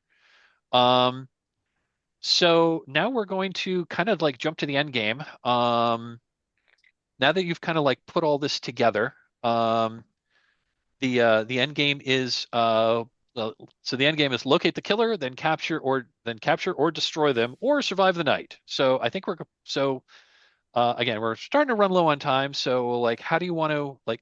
You got a 10 on the roll, which means things are going to be more or less pretty easy. I think I'm probably going to call for like one night move roll for the actual confrontation. But how do we want to? But and then that'll kind of like wrap things up. So how do you want to frame this scene of accusation? Well, we're not going to kill him. I don't think No, we're but going we to. should 100% capture him. Yeah. I think we at least just need to like get him in a room, get him in a room, figure out what the hell, ask him what the hell. Yeah, let's pull him like to the side, like outside, like, hey, we think we have some information. We need to talk to you. And then the three of us take him outside, like into the back area or whatever, and like confront him away from everyone else because we don't know who else is in on it, and we don't want like to confront him inside the house because of it, the cult. Got it. Yeah. Oh yeah. Oh yeah. I forgot. You did get a we did get that. I think we got access to that bonus location I meant to Yes. mention. That bonus location is called the bonus location is called the Prism Chamber. Oh. Um, I'd like to frame this instead of just going outside. We just duck inside a random room in the house and it is that and it's the chamber. Prism Chamber. Yeah. So the special rule, this Much location you better. don't. Yep, I love it. So the Prism Chamber. Walls lined with faceted glass panels arranged carefully to refract light in strange patterns and rainbow colors. The air is cold here, heavy with humidity and charged, almost making the hairs of your arms stand up. A low resonant hum from beneath the marble floor. The paint the scene question for the prism chamber is: as the shifting colors wash over you, what visions do they conjure that give you a glimpse of an alternate path your life could take? And if we want to do the paint the scene, cool, but we are running. That's the paint the scene question. If you want to do that, cool. Otherwise, we can just like do the conference. You, I think the three of you have pulled Chet into this like weird side. You know, like you You're a opened a dog. side door, you walked into this prison chamber, which is weird. And this is where you're having the confrontation. Yeah. I think the weirdness adds to the confrontation rather than just gives us more context, because like we've got all the context, like this room Yeah. is like by the way, this is a room to build a cult around. And the the musical cue for the scene is the Court of the Crimson King by King Crimson. That's not creepy at all. Yeah. And I also like the idea of like we do that, we pull him in there, and we're all like, "What the hell is this room?" And he acts like it's completely normal because he's been there before. Oh, he's totally been in here before. Yeah. It's like, what is? And yeah, he's not fazed by this room at all. It's like, you have information? Like, what is it? What is it, guys? And I think that's what finally like fully makes us go, yeah, no, you're the fucked up one. Because why wouldn't you feel weird in this room? I mean, it's pretty, right? What do you want? So messed up. You are so messed up. Me? I'm messed up. What do you mean by that? You come on, chill. Darla and Chet.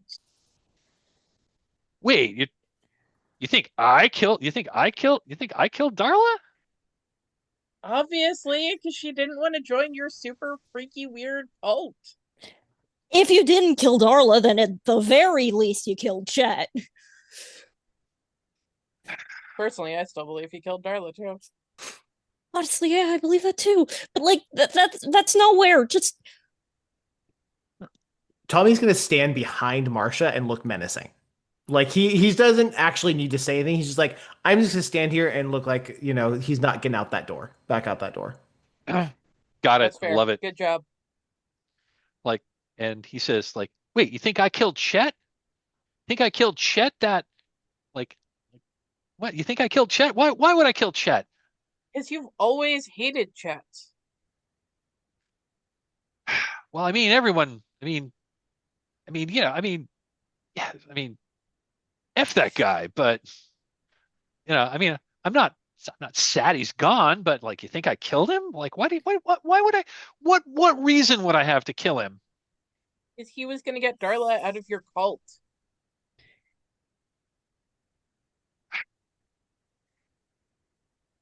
Hey, look. Hey, look. Like, cult is cult's a strong word. It's not a cult, man. It's, if you're killing people because of it, it's probably closer to a cult than you think, man. It's totally a cult. And then like, yeah, because I'm going to do this. And then a voice, then a curl of smoke kind of like swirls around, and Sonny Gaetano, who's apparently been in this room the whole time, says, I've been here the whole time. He says, Moondog, did you kill somebody? Because that is not what we stand for. We're all about enlightenment. He's at that point, he steps forward, it's like, we're about enlightenment. We're about opening the doors of perception. We're not about violence. You had the audacity to kill somebody? And as he says that, his voice intensifies, and it's almost as if he physically gets larger. It's probably just a trick of the weird lights in here. And that fucking go. And that sun pendant around his neck starts to glow. We have to fucking go. And his eyes start glowing in the same manner. Like, Chet. Oh and he says, Moondog, because that's the name I bestowed upon you as part of our little band. You do not have the authority. You do not have the you do not have the authority to take another human life. That is not what we stand for. That is not what we are to do. And he like exhales deeply. He grabs Chet by the collar and and pulls him in closely. Takes another drag of his cigarette, exhales it right into Moondog's face, and says, "I release you from your vows." He then throws him. He then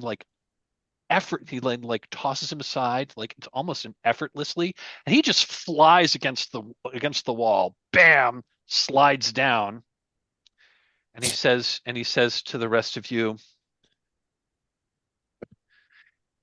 "If your accusation, like I saw it within his soul. Your accusation is true. I had nothing to do with this. I had no part in this. The rest of the rest of you are welcome to stay. I'm keeping him in this room tonight. I will watch over him. You're free to stay the night here. I will be sure that he is on the ferry tomorrow, and I will be sure the authorities are here to claim him." This We is have not. to fuck This is an you. island. This island is a place of enlightenment. It is a place of respite. It is not a place for violence. I can assure you, I will keep an eye on him tonight. Thank you so much for that. We're going to leave this room because I'm freaked out. And she's going to grab the other two by the arms. And with some surprising strength, because adrenaline is running, she's going to drag them back out to the other room, clap her hands, and go, "Everybody out now." I, I think that Marsha's just a little bit curious, so there's like a little bit of dragging her feet, but because like what the fuck, what the Nope, fuck. nope. And You Hambone says, are Ham, you are you know, Susie's new best friend. You're coming with her. Hambone's got, Hambone's just like honestly like fifth class lemonade. But man, this lemonade is really good. And so he like takes one of the pitchers with him as you are all ushered out. Safely. Let him have it. We'll deal with it tomorrow. Yeah, Toby literally grabs him by his shirt and like his mustard stage shirt and just like drags him out of the place while he's carrying the thing. So we are back at the beach, boys. I was going to say we're basically at time here. Can people go another like 5-10 minutes just to like do an epilogue? Yeah, I got plenty of time. Okay, cool. Okay, it's the next morning. It's the next morning. The ferry comes on schedule. And Hold there on. are Does Susie sleep in the same tent as Marsha? As like they're like Yes. Susie's like, I'm not going anywhere. Like I'm staying with her, kind of thing. So the Yep. three of us are like there. Yeah. I'm in front of the tent. They're inside the tent. Okay. yeah, Absolutely 100%. how it happens. 100%. the night. I was going to say the night passes uneventfully, and we're just cutting to the next. We're cutting to the next morning. The ferry pulls up, but also like alongside the ferry. Alongside the ferry, like a town police boat also pulls up, and four officers get off, and you hear like, "Oh yeah, Mr. Gaetano called us and let us know that there was and they collect the body, and like and Moondog is dragged off in handcuffs onto the police boat, and they take him, and they've like like a coroner's there, and they take Chet's body away. The rest of you like get aboard the ferry and head on back over. So the epilogue. No matter how the opportunity is resolved, every player narrates an ending for their character. How are they changed by the events on Wolf Island? What was it like when they go back home? What does the future hold for them? I think Tommy was very much changed.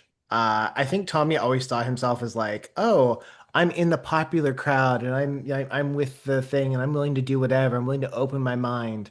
But after he saw how like all of that went, he's like, nope, not interested. I would like my mind closed, nice and tight, with a little blocked with a bow. Thank you. Um, and that was kind of how his perspective changed. I also think he tried to get to know Marsha better afterwards and like invited her to the dance that year.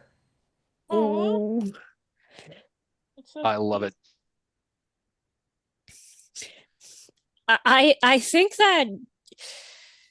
I think that just enough has been left unanswered from all of that, that like Marsha's at the complete opposite point right now. Like, she very specifically, she keeps on mentioning her friends like, I'm not going to join the cult this time. I promise you I'm not going to join a cult this time. But she does go back to Wolf Island. Like, most chances that she gets, she just like, Does she join the cult? It's a I'm going to commune, leave. not a cult. I'm gonna be That's what so they real all with say. you. I don't know if she does. I don't know if she does. I'm fine with leaving that open That's to fair. I whatever the just wanted future to know. is. She's just kind of like, the curiosity has been stoked forever. She's going to get to the bottom of this. And also she has like two much closer friends right now, which is like not the worst thing that could have happened because of this. She does go with Tommy to the dance, and she does invite Susie as her +1. Nice. Love it. Susie is quintessential 1960s Americana. So she kind of just, it is almost surprising how easily this just rolls off her back. Like, that was a weird ass summer. Not gonna mention it again. She does get nicer. She tries to invite Marsha to like the popular club group and to like sit at their table during lunch and everything. And if Candy's like making comments, she'll elbow her and be like, "No, she's one of us now." Um, Aww. but yeah, mostly she's just like, that was a weird summer. We don't talk about the weird summer. We move on. Am I the only one talking about the weird summer? Is this? Probably. Yeah. But it becomes kind of like an adorable little quirk in her mind, in Susie's mind at least. Just like, it's a cute little quirk. It's And no fine. one's hassling you about it. Like you just Yeah, like you no. talk about it, we'll go, uh-huh, and then move on. Like it's like Yeah. we It's like, oh we're yeah, acting that's like it's not super happening. We're weird. like, yeah. Anyway, so about that history test we have next week. Uh-huh. That kind of drives her crazy, but like honestly, she needs the anchoring more than anything. If she does eventually join the cult, her friends that are like keeping her at bay for the longest time. She needs the grounding presence. Oh my god. I love it. Okay, well, thank you, folks. And that was Beach Blanket Body Bag. Nice. That was super fun. That was super fun. Thanks for playing, folks. Normally I would do some stars and wishes, but we are kind of at time here, so I actually have something I need to do. So normally I would do a round of stars and wishes. If we've we can gotten start. yeah. Yeah, we don't. I mean, So, what the hell? Let's. I've got a little more time. However, I usually like to do stars and wishes, just for us. So I don't usually like to record those. So I'm gonna end the recording here. So if anyone actually was watching this, thank you. This is Beach Blanket Body Bag. My name was Mike. I was the keeper. And yeah. I've got more videos like this on my YouTube. Cool. Thanks, folks.